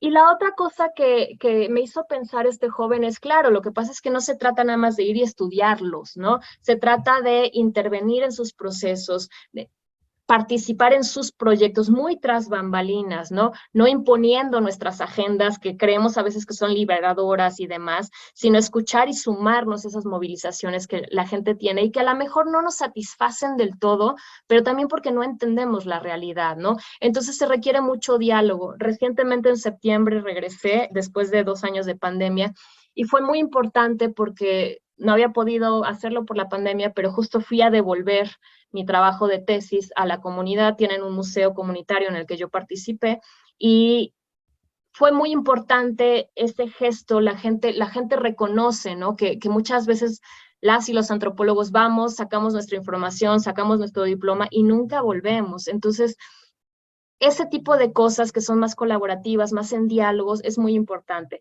La agenda que me queda por delante a mí es, claro, fue una tesis doctoral con toda la jerga antropológica y académica, no todo el mundo va a poderlo leer, ¿no? No es fácil. Entonces hay que hacer una versión mucho más accesible para las personas para que entonces sí de verdad les sirva, ¿no? Nosotros tenemos que cumplir con nuestros requisitos académicos, pero finalmente tenemos que encontrar la forma de transmitir la información, ¿no? Eh, y bueno, quisiera nada más cerrar con una cosa importante que creo que tampoco nos dicen mucho en las clases de metodología, ¿no? Es muy importante el autocuidado cuando hacemos trabajo de campo. Hay veces que pensamos, sí, yo lo puedo todo y tengo que aguantar, y la verdad es que el campo es un proceso muy complicado, la investigación antropológica es un proceso muy complicado, les decía al principio, nos transforma profundamente en muchos sentidos, nos genera muchas inseguridades, muchas ansiedades, muchos miedos. Entonces, creo que hay que pensar también mucho en el autocuidado, ¿no? En términos de seguridad, obviamente, ¿no? O sea, cómo nos protegemos a través de ciertas redes para no correr riesgos, ¿no? En términos de salud, muchas veces, y se los digo porque a mí me ha pasado, ¿no? Con esta lógica de tengo que entrar en todo, híjole, he comido cosas que me han tumbado por 2 semanas con antibióticos inyectándome, ¿no? De que me enfermé durísimo. Entonces también hay un tema ahí de cuidarse en la salud y saber medir los límites, ¿no? No creernos ahí que podemos hacerlo todo, ¿no? Nada más porque estamos haciendo la investigación. Para las mujeres, cuando trabajamos en poblaciones pequeñitas, el chisme es una forma de control muy fuerte. En lugares pequeños, cuando hacemos campo, de pronto el chisme puede ser muy poderoso y puede afectar nuestra práctica antropológica, entonces hay que estar como muy cuidadosas de qué hacemos, qué decimos, no con el afán de esconder, pero sí para cuidarnos y que eso no nos dañe también a nivel personal, ¿no? Las redes de confianza, generar equipos de trabajo adentro y fuera de las comunidades, y yo creo que algo súper importante que por lo menos a mí me serviera, pues parte del autocuidado es tener espacios de fuga, ¿no? De pronto estar en el campo es muy intenso, entonces tener otra actividad que no se articule con el campo, yo creo que es muy, muy importante. Entonces, bueno, con esto creo que la idea es darles como un panorama muy general, articulando mi propia experiencia, mis propias ideas con algunas tendencias, ¿no? Desde la antropología social. Entonces, pues ahora yo lo que haría sería abrir el espacio, ¿no? Para que podamos dialogar y cosas que no haya abordado, que no les queden claras o que les causen ruido, pues súper bienvenidas para que platiquemos. Entonces, bueno, les agradezco muchísimo y pues a ver, continuamos.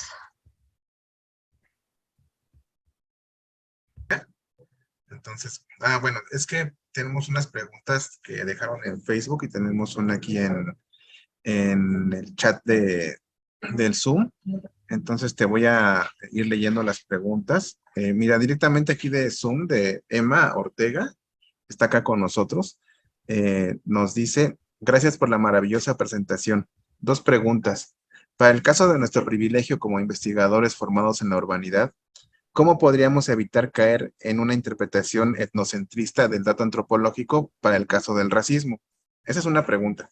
Y para el caso de las comunidades que son cerradas y o tradicionales respecto a sus roles sociales, ¿sería ético exponer las fotografías al público desde una lógica de derechos humanos, aun cuando los propios participantes del contexto estudiado no perciben una violación a sus derechos? Gracias. Aquí ¿Cómo está le Emma. hacemos? ¿Lees las otras o contesto ahora? Si quieres contestar esas porque son de Emma particularmente, que está aquí con nosotros, pero no se animó a hablar. Pero son las preguntas de ella. Si quieres le Claro. contéstale y luego te hago las otras preguntas que están en su. Vale, muchas gracias, Emma, por tus preguntas y por escuchar. Está difícil. Yo todavía no tengo una respuesta clara. Yo creo que justo por eso digo, ¿no? Que pensar desde el antirracismo es un proceso continuo de deconstrucción porque caemos mucho, ¿no? El etnocentrismo en general, desde la antropología, pero muy particularmente creo que sí, muchas veces nos traiciona nuestra formación, ¿no? Urbana, nuestros ángulos de género, por ejemplo, luego nos empujan a tener ciertas ideas. Entonces, claro, ¿cómo pensarlo desde el racismo? Yo creo que, no sé, mi estrategia siempre ha sido, y creo que me ha funcionado, siempre al principio del campo ser muy pasiva en el sentido de escuchar, ¿no? Dialogar.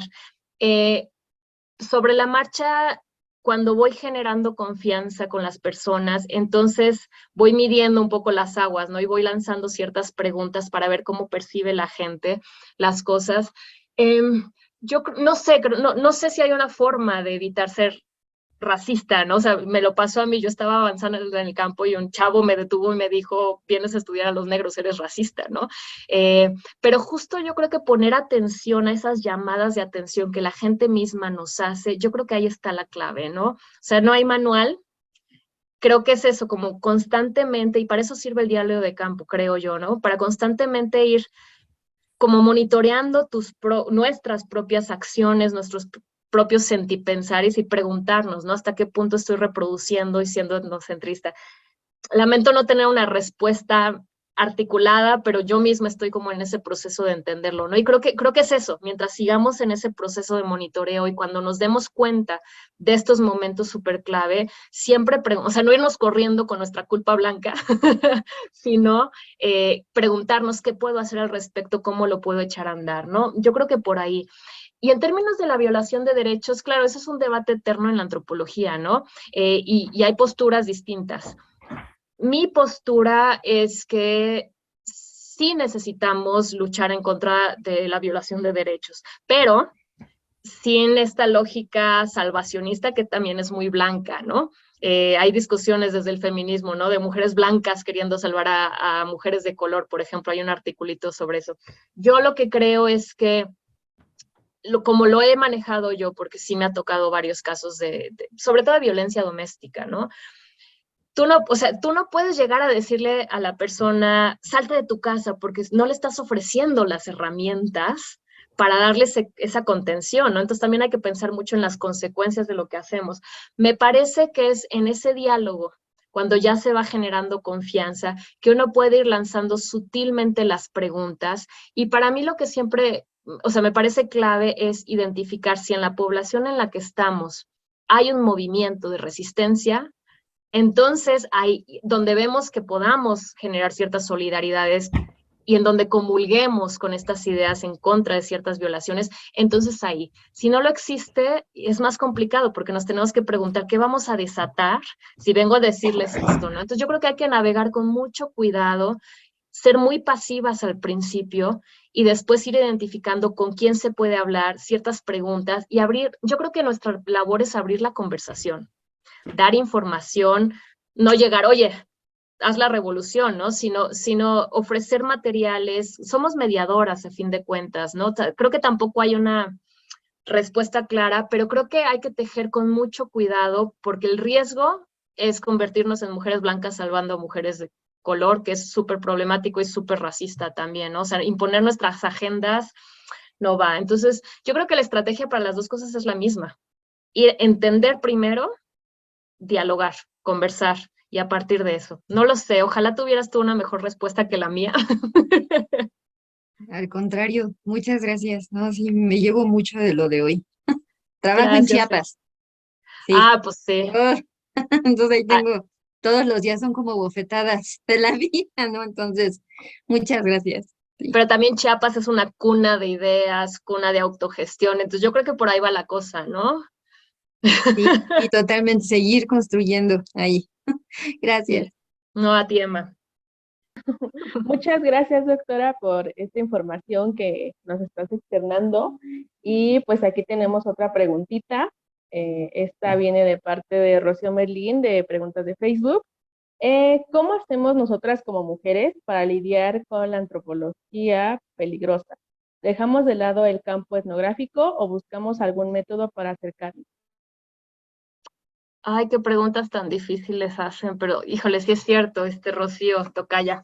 Eh, es complicado, ¿no? Porque no podemos prever todo lo que nos puede suceder en el campo. Yo te puedo contar que yo solita me he metido en situaciones bien complicadas, no necesariamente bueno, sí, ¿no? En Coahuila sí me tocaron descabezados y cosas espantosas, pero también en donde se malinterpreta mi rol como investigadora, estoy yo como mujer sola y hombres de la comunidad han interpretado que yo estoy tratando pues de buscar marido un poco, ¿no? Y se han dado situaciones de acoso complicadas de las que afortunadamente pude salir. Entonces, muy delicado. Yo lo que pienso a partir de esas experiencias que yo misma he tenido, que me han ayudado, necesitamos formar una red sólida, sólida, sólida dentro de los lugares donde estamos trabajando. En mi caso ha sido poblaciones muy pequeñitas, entonces tener una familia de confianza yo creo que ayuda muchísimo, alguien que nos puede echar la mano en una situación de peligro, pero también reconocer, por ejemplo, en mi caso, que me fue hace muchos años, pero pues son miembros de la comunidad y son familiares, entonces así como que mi familia de confianza tampoco pues no me creía tanto a mí, ¿no? Entonces tener redes afuera es súper importante. Cosas sencillitas, pero súper importantes, como siempre estarnos comunicando con gente afuera, ¿no? Siempre mandar nuestras ubicaciones, decir dónde estamos, a dónde vamos, qué vamos a hacer, o sea, realmente, pues como lo hacemos aquí en la Ciudad de México, quienes estamos, ¿no? Tomas un taxi, y no sé ustedes, pero yo comparto mi ubicación con mis gente cercana para que sepan dónde ando. Eso hay que hacerlo en el campo. No nos exime, ¿no? Yo creo que no hay que dejar de hacer trabajo de campo, pero sí hay que tomar decisiones, creo yo, responsables, ¿no? En ese sentido, tratar de hacer grupos de trabajo para ir acompañados. Lamentablemente, como mujeres, muchas veces lo que ayuda es ir con un hombre, ¿no? Y que te crean pareja, y eso te aliviana, ¿no? Esas cosas, pues sí, hasta que no cambie el mundo, tenemos que lidiar con ellas. Insisto, yo creo que no, pero sí elegir bien nuestros sitios de estudio y generar el mayor número de redes posibles. ¿Qué cosas sirven también, por ejemplo, en contextos en donde hay mucha violencia del narcotráfico, ¿no? No quedarse en el mismo lugar mucho tiempo es estratégico. Estarse moviendo ayuda, ¿no? Que no te identifiquen. Hay preguntas que no se hacen, ¿no? Para protegerte también, ¿no? O sea, si vas a un lugar en donde sabes que hay huachicol, pues no vas a preguntar de dónde sacan el dinero, ¿no? O sea, ahí sí hay que estar como súper alertas de cómo actuamos para no generar ideas que nos puedan poner en peligro. Lamentablemente no hay un manual. Te puedo recomendar un dossier que sacó Yerko Castro con, no recuerdo el nombre de la otra colega, sobre violencias en el trabajo de campo, está en línea, que es gente tratando de pensar en términos generales, no nada más de género, ¿no? Está rudo, pero no creo que sea la razón o sea, creo que con más razón tenemos que hacer trabajo de campo porque por eso urge la antropología, ¿no? Necesitamos abordar esas temáticas y pensarlas desde adentro, pero sin poner nuestras vidas en riesgo. Tampoco tengo una respuesta armada. Sobre la marcha yo lo he ido resolviendo. No lo sé, si alguien más tiene alguna respuesta más concreta, se los agradeceré porque creo que es la pregunta que siempre vamos a tener también, ¿no? Como lo del etnocentrismo y y el racismo. Muchas gracias, doctora. Interesante. Aquí hay otra pregunta de Luz Rayón, igual pregunta en Facebook. ¿La etnografía digital y las etnografías multisituadas son lo mismo? Es decir, ambas son hechas sin un desplazamiento. No, qué bueno, Luz, que lo preguntas porque no quiero dar la idea incorrecta. La etnografía multisituada, en general, implica movilidad. Lo que decía es, puede hacerse sin moverse. Lo que importa es la pregunta, ¿no? Entonces les ponía ejemplos. Seguir a las personas es, por ejemplo, en procesos migratorios, muy concretamente, pues en mi caso, yo iba tal cual siguiendo las localidades a donde van las personas que migran, ¿no? Que en mi caso fue Coahuila, fue Texas. Seguir un conflicto, por ejemplo. Cuando hice mi trabajo de licenciatura había todo un proyecto de desarrollo y concretamente estaba yo siguiendo un conflicto sobre un criadero de peces y eso me llevaba, yo estaba en la Mixteca oaxaqueña, en Santa María Tindú, y eso me llevaba a Guajuapan de León y a la ciudad de Oaxaca y a Tezoatlán. Yo iba siguiendo, o sea, físicamente. Cuando Marcus nos dice, también se puede hacer etnografía multisituada sin desplazamiento, lo llama se me olvidó el nombre, particularismo estratégico. Se los puse ahí en el PowerPoint, ahorita se me fue. Pero entonces lo que dice es fijarse en la pregunta, o sea, no hacer una etnografía local, sino multisituada implica preguntarse sobre las otras cosas. Entonces, ahí que no es del desplazamiento. ¿Cuál sería la diferencia con la etnografía digital? Hay como una gama amplia ya de etnografía digital. Pero, por ejemplo, etnografía digital es preguntarse sobre las relaciones sociales, les decía, online, offline, cómo se utilizan ciertas tecnologías, o metodológicamente sí puedes trabajar de forma multisituada, pero dependiendo de la problemática. O sea, digital no es nada más hacerlo en línea, sino preguntarse sobre lo digital, ¿no? Los usos, las estrategias, etcétera. Entonces, ahí es donde yo marcaría la diferencia, que la pregunta de lo digital es una pregunta digital. En cambio, la multisituada es una pregunta sobre un montón de otras cosas, ¿no? Por ahí va. Digo, hay muchos expertos que responderán mucho mejor esa pregunta, pero no es lo mismo. O sea, se podrían combinar sin duda, pero no son lo mismo. Gracias. Otra pregunta igual de Luz Rayón. ¿Las historias de vida no interfieren en una investigación al grado de volverlas poco objetivas? Bueno, yo diría que no hay investigación antropológica 100% objetiva, ¿no?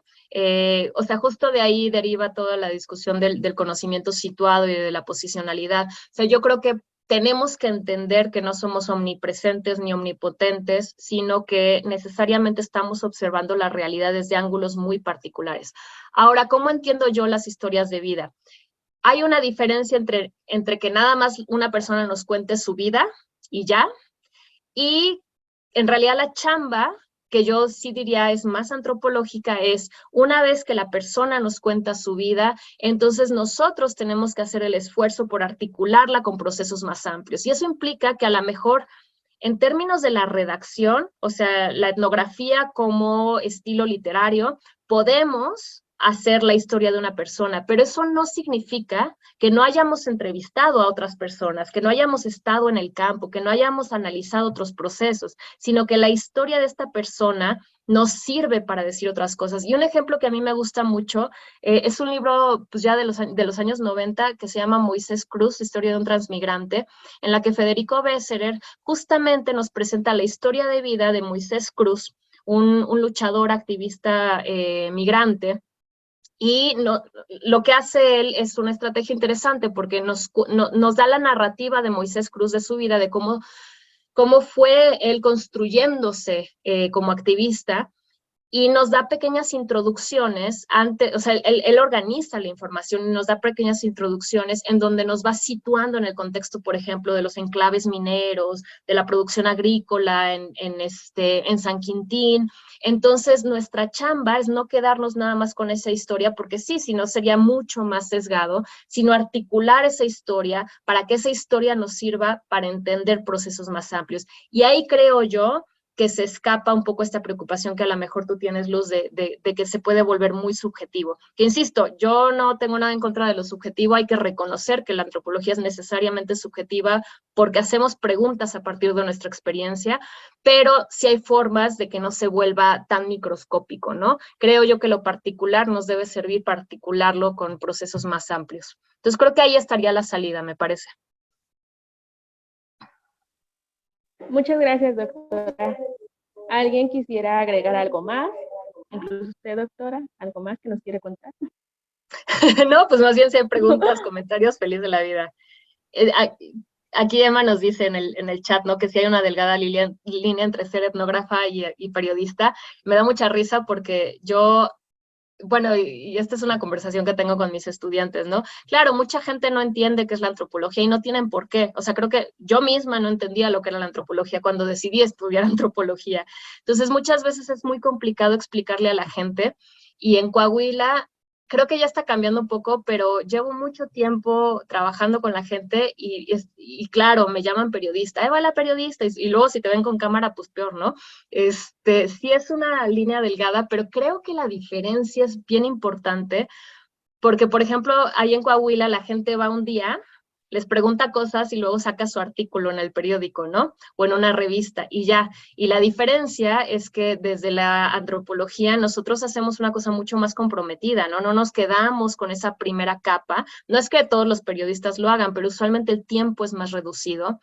Y a mí me contaron historias justamente porque están cansados de que les vayan a estudiar, que luego les inventan cuentos, ¿no? Y a mí me contaban muertos de la risa, así, ay, les conté una historia y luego la vi publicada, ¿no? Ahí en la revista de no sé qué. Claro, pues es el riesgo. Entonces yo diría, esa línea delgada cambia cuando pensamos en que como antropólogos nos quedamos mucho más tiempo y tratamos de profundizar en las temáticas y entonces no nos quedamos con esa primera impresión, sino que regresamos y regresamos y regresamos.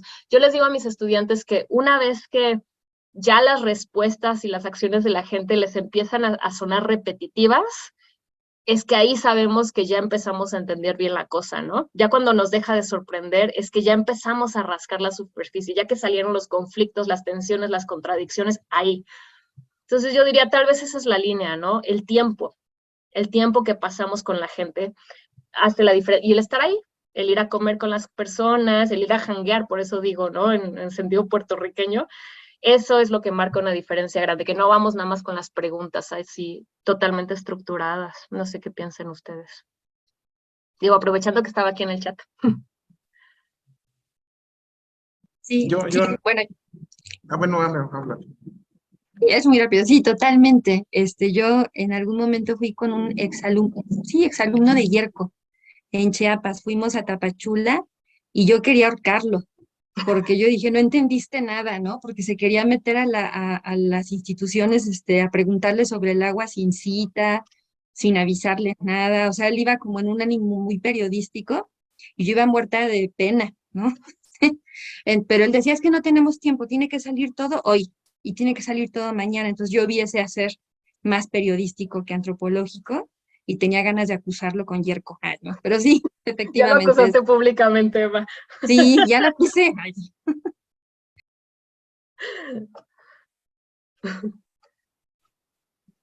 Bueno, yo nada más para comentario al respecto de esto, porque como retomaré yo algunas cosas de lo que has estado diciendo con respecto a esta cuestión tal vez metodológica, y pensando en los estudiantes o los que ya son tesistas, que se enfrentan por primera vez a hacer trabajo de campo en tantos contextos tan complicados. Yo alguna vez fui a Tamiagua, recuerdo, y para mí era así como un mundo nuevo porque yo trabajo con comunidades indígenas, ¿no? Entonces llego allá con un contexto de costa, de afrodescendientes, pero también de violencia. O sea, hay demasiada violencia y era para mí muy complicado poder hacer trabajo, porque además yo siempre estaba acostumbrado a ser muy bien recibido en todos lados, y ahí fui muy mal recibido, sobre todo por las autoridades en ese contexto. O sea, no puedes hacer nada aquí, ¿no?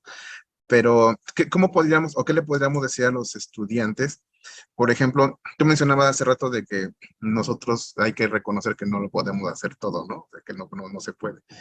Pero siendo estudiante y por primera vez, creo que eso es algo que no sé cómo explicárselos porque no lo entienden tan fácil.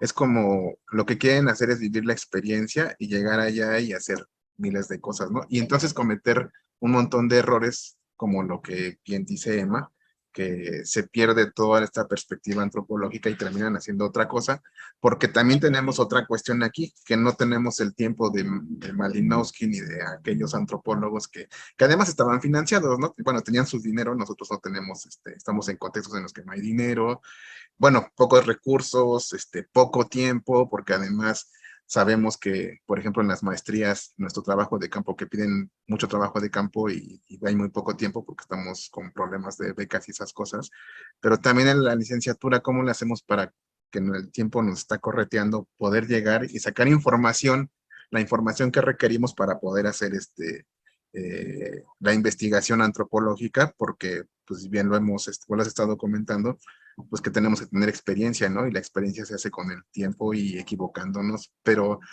hay que buscar una forma de que esos errores no nos cuesten, no nos cuesten tan caro, ¿no? Porque pueden llegar a costarnos muy caro errorcitos ahí que puedan tener los estudiantes, o como estudiantes o como tesistas, como te digo, por esto del corto tiempo, la poca experiencia, que sean las primeras veces, que estamos en contextos de violencia. Entonces, más o menos eso. Tal vez te lo estoy soltando como pregunta, sé que no me lo puedes resolver, pero pues es también como una parte de reflexión, ¿no? De todo esto a lo que nos vamos a enfrentar o lo que nos se van a enfrentar los estudiantes en sus primeras experiencias.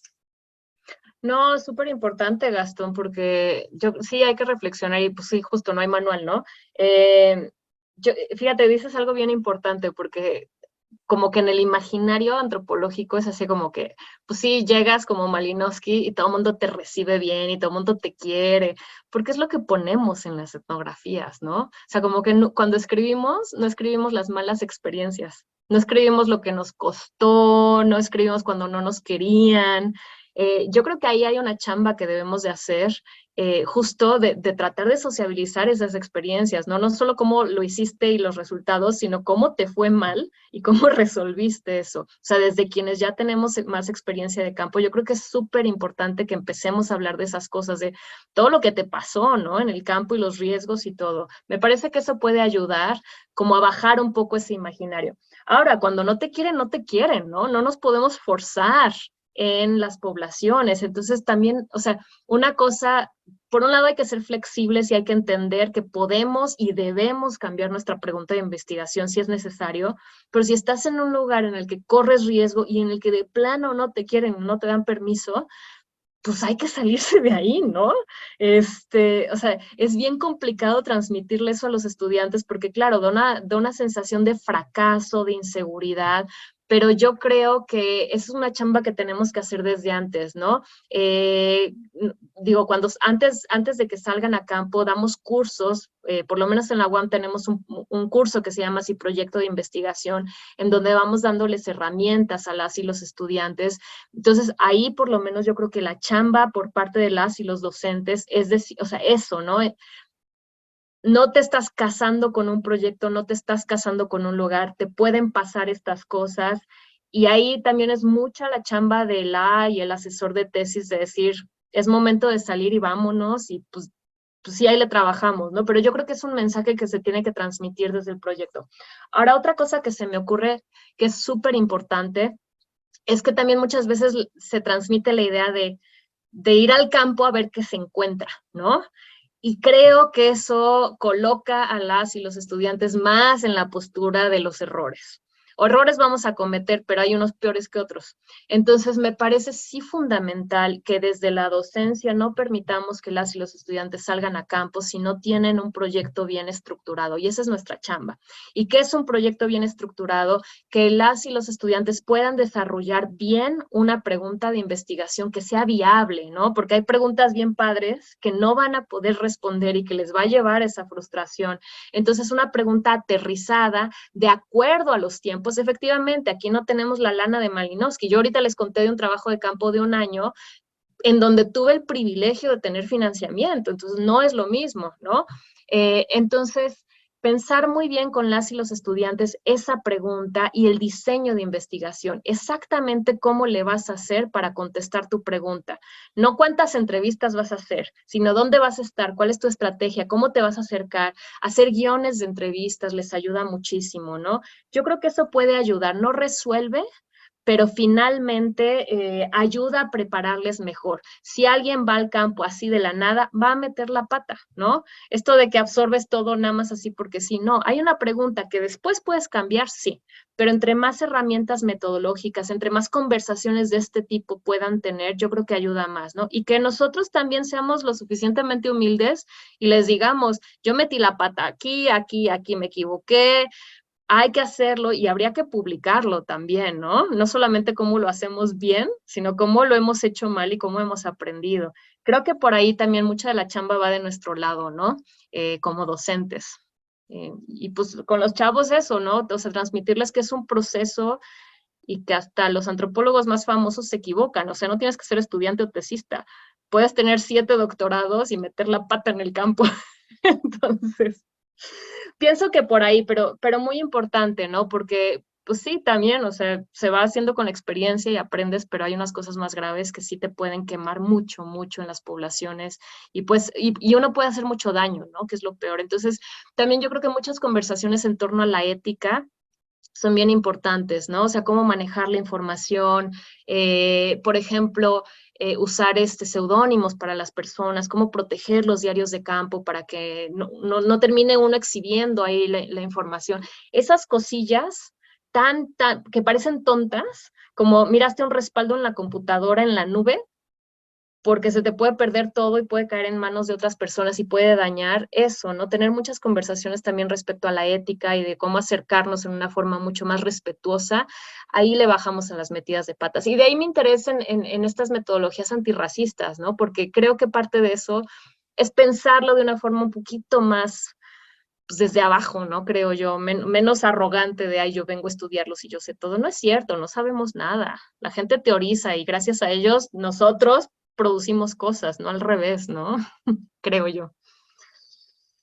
Eso es lo que veo yo. Sí, gracias. Sí, hay muchas cosas que hablar sobre eso y sí hay que hacer una publicación, un libro sobre nuestros errores, porque creo que el único texto que toman como ejemplo es este de El antropólogo inocente y No sé. como que hasta ahí se queda, ya no hay más allá, pero también creo que la antropología, nuestra antropología que hacemos aquí, nuestro trabajo de campo, pues está llena de esas experiencias, ¿no? Y podríamos también transmitirlas de esa forma. Porque claramente, segura a todas y todos los que estamos aquí, nos ha pasado alguna cosa rara ahí en campo, ¿no? Que sirve de experiencia. Ya, Y creo que no lo gracias. hacemos muchas veces, o sea, porque no nos queremos quemar, ¿no?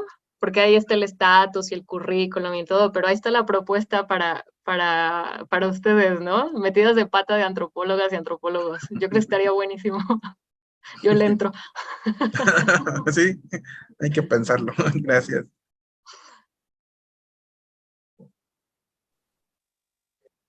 Bueno, pues si no hay algo más que agregar, ¿alguien más quiere mencionar algo, quiere preguntar algo? Aquí estamos. Pregunten, pregunten. Rosario.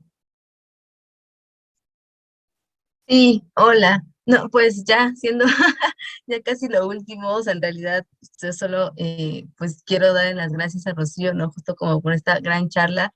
Yo soy socióloga, entonces como entrar en estas cosas de etnografía, o sea, me deja pensando mucho justo como, no sé, o sea, ocupar, y eso también va un poco como esta pregunta, si se puede ocupar como forma de estudio, ¿no? O metodología, la etnografía, como a partir también como esta visión sociológica, ¿no? Que también como que comparten muchas cosas, ¿no? A veces antropología y sociología también, como decían, esta pequeña línea, ¿no? Esta delgada línea también a veces se tienen ahí muchas cosas en común. Entonces, creo que sí me quedo pensando como mucho en esta parte de cómo se pueden hacer como estas combinaciones, ¿no? Estas llamadas investigaciones interdisciplinarias, ¿no? Creo que por ahí podría ir el asunto y pues nada, creo que pues agradecer porque también me dedico como al estudio de la población afrodescendiente, entonces como que también me hizo mucho énfasis, ¿no? Y me llamó mucho la atención esto de la etnografía a partir de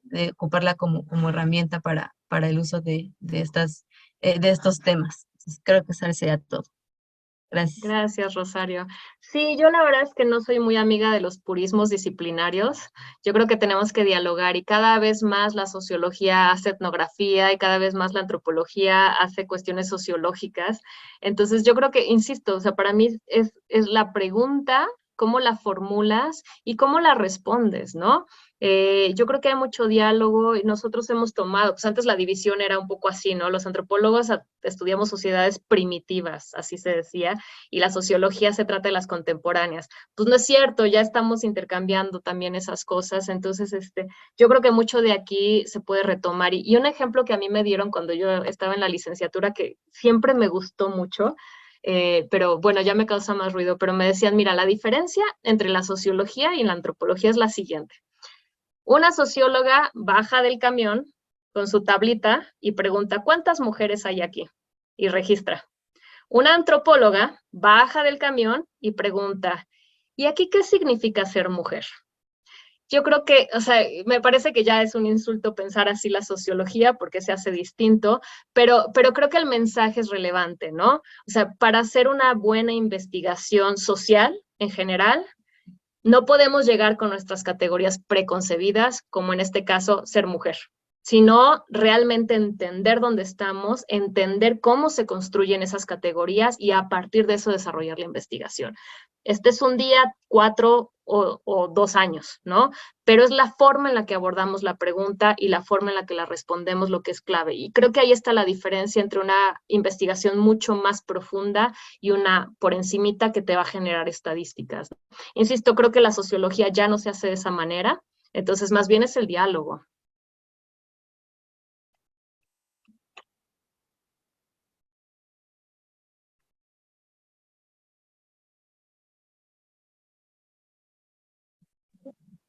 Muchas gracias, doctora. ¿Alguien más tiene algo que preguntar, cuestionar? Si está muy prendida la plática, vamos. Yo, este, yo nada más para puntualizar, bueno, yo aprendí de la etnografía, recientemente porque se toma como base para lo que se llama investigación acción participativa, en donde laboro, y son proyectos de incidencia social, de lectoescritura. Entonces, ahí la problemática surge de lo que dicen las personas, pero la primera fase que es importantísima es precisamente el trabajo etnográfico. Entonces nos enfrentamos a todo lo que se platicó aquí, desde posturas de género en donde las mujeres no tienen por qué aprender a leer y escribir, por mucho que uno lo vea necesario. Si ellas dicen no, no es necesario, pues no se puede hacer nada ahí, ¿no? Entonces es un dilema.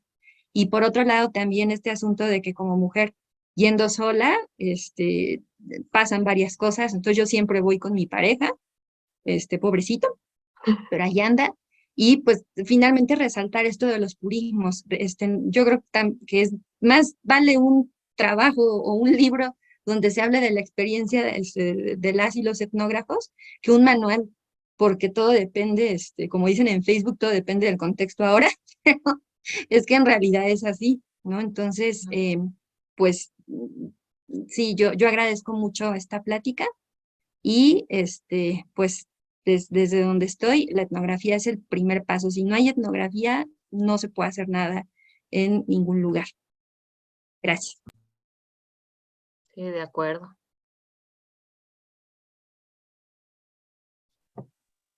¿Alguien más? ¿Algo más que quiera comentar? ¿Dudas? ¿Cuestiones? ¿Algo? ¿Reclamaciones? Lo que sea. Creo que no, ¿verdad? Pues no, Bueno, entonces yo nada pues más quisiera agradecerles, ¿no? Si ya no hay nada más, y si ya vas a cerrar, Erika, pues sí quisiera nada más eso, agradecer muchísimo la invitación. Yo creo que siempre es interesante dialogar con personas de otras instituciones, sobre todo de otras ramas de la antropología, estudiantes, investigadoras, investigadores. Entonces, yo encantada de que sí tuvimos conversación, y ojalá se repita, ¿no? Y ojalá podamos seguir pensando en estas cosas. Yo creo que es súper importante. Entonces nada más como un inicio, así lo veo yo. Entonces, gracias sobre todo a Gastón por la invitación y pues a todos los miembros del seminario y del observatorio. y bueno, pues si no hay otra cosa que agregar, de nuevo agradecerle a nuestra audiencia, de nuevo agradecerle a la doctora que tuvo la oportunidad de estar aquí con nosotros, y también para recordarles que esto es un seminario permanente y que vamos en la 9ª sesión y la próxima es la 10ª. Así que nos vemos el 7 de noviembre a las 5, ya lo saben, con la doctora Julieta Aide Sierra Jiménez, con este nuevo seminario de rutas metodológicas para la investigación en antropología social, problemas y perspectivas. Y antes de cortar la llamada, agradecerle por parte del equipo OCA, que estamos aquí todos, bueno, al parecer estamos todos. Y pues nada, solamente eso. Muchas gracias y espero que nos volvamos a ver. Muchas gracias a ustedes. Gracias. Hasta luego. Hasta luego.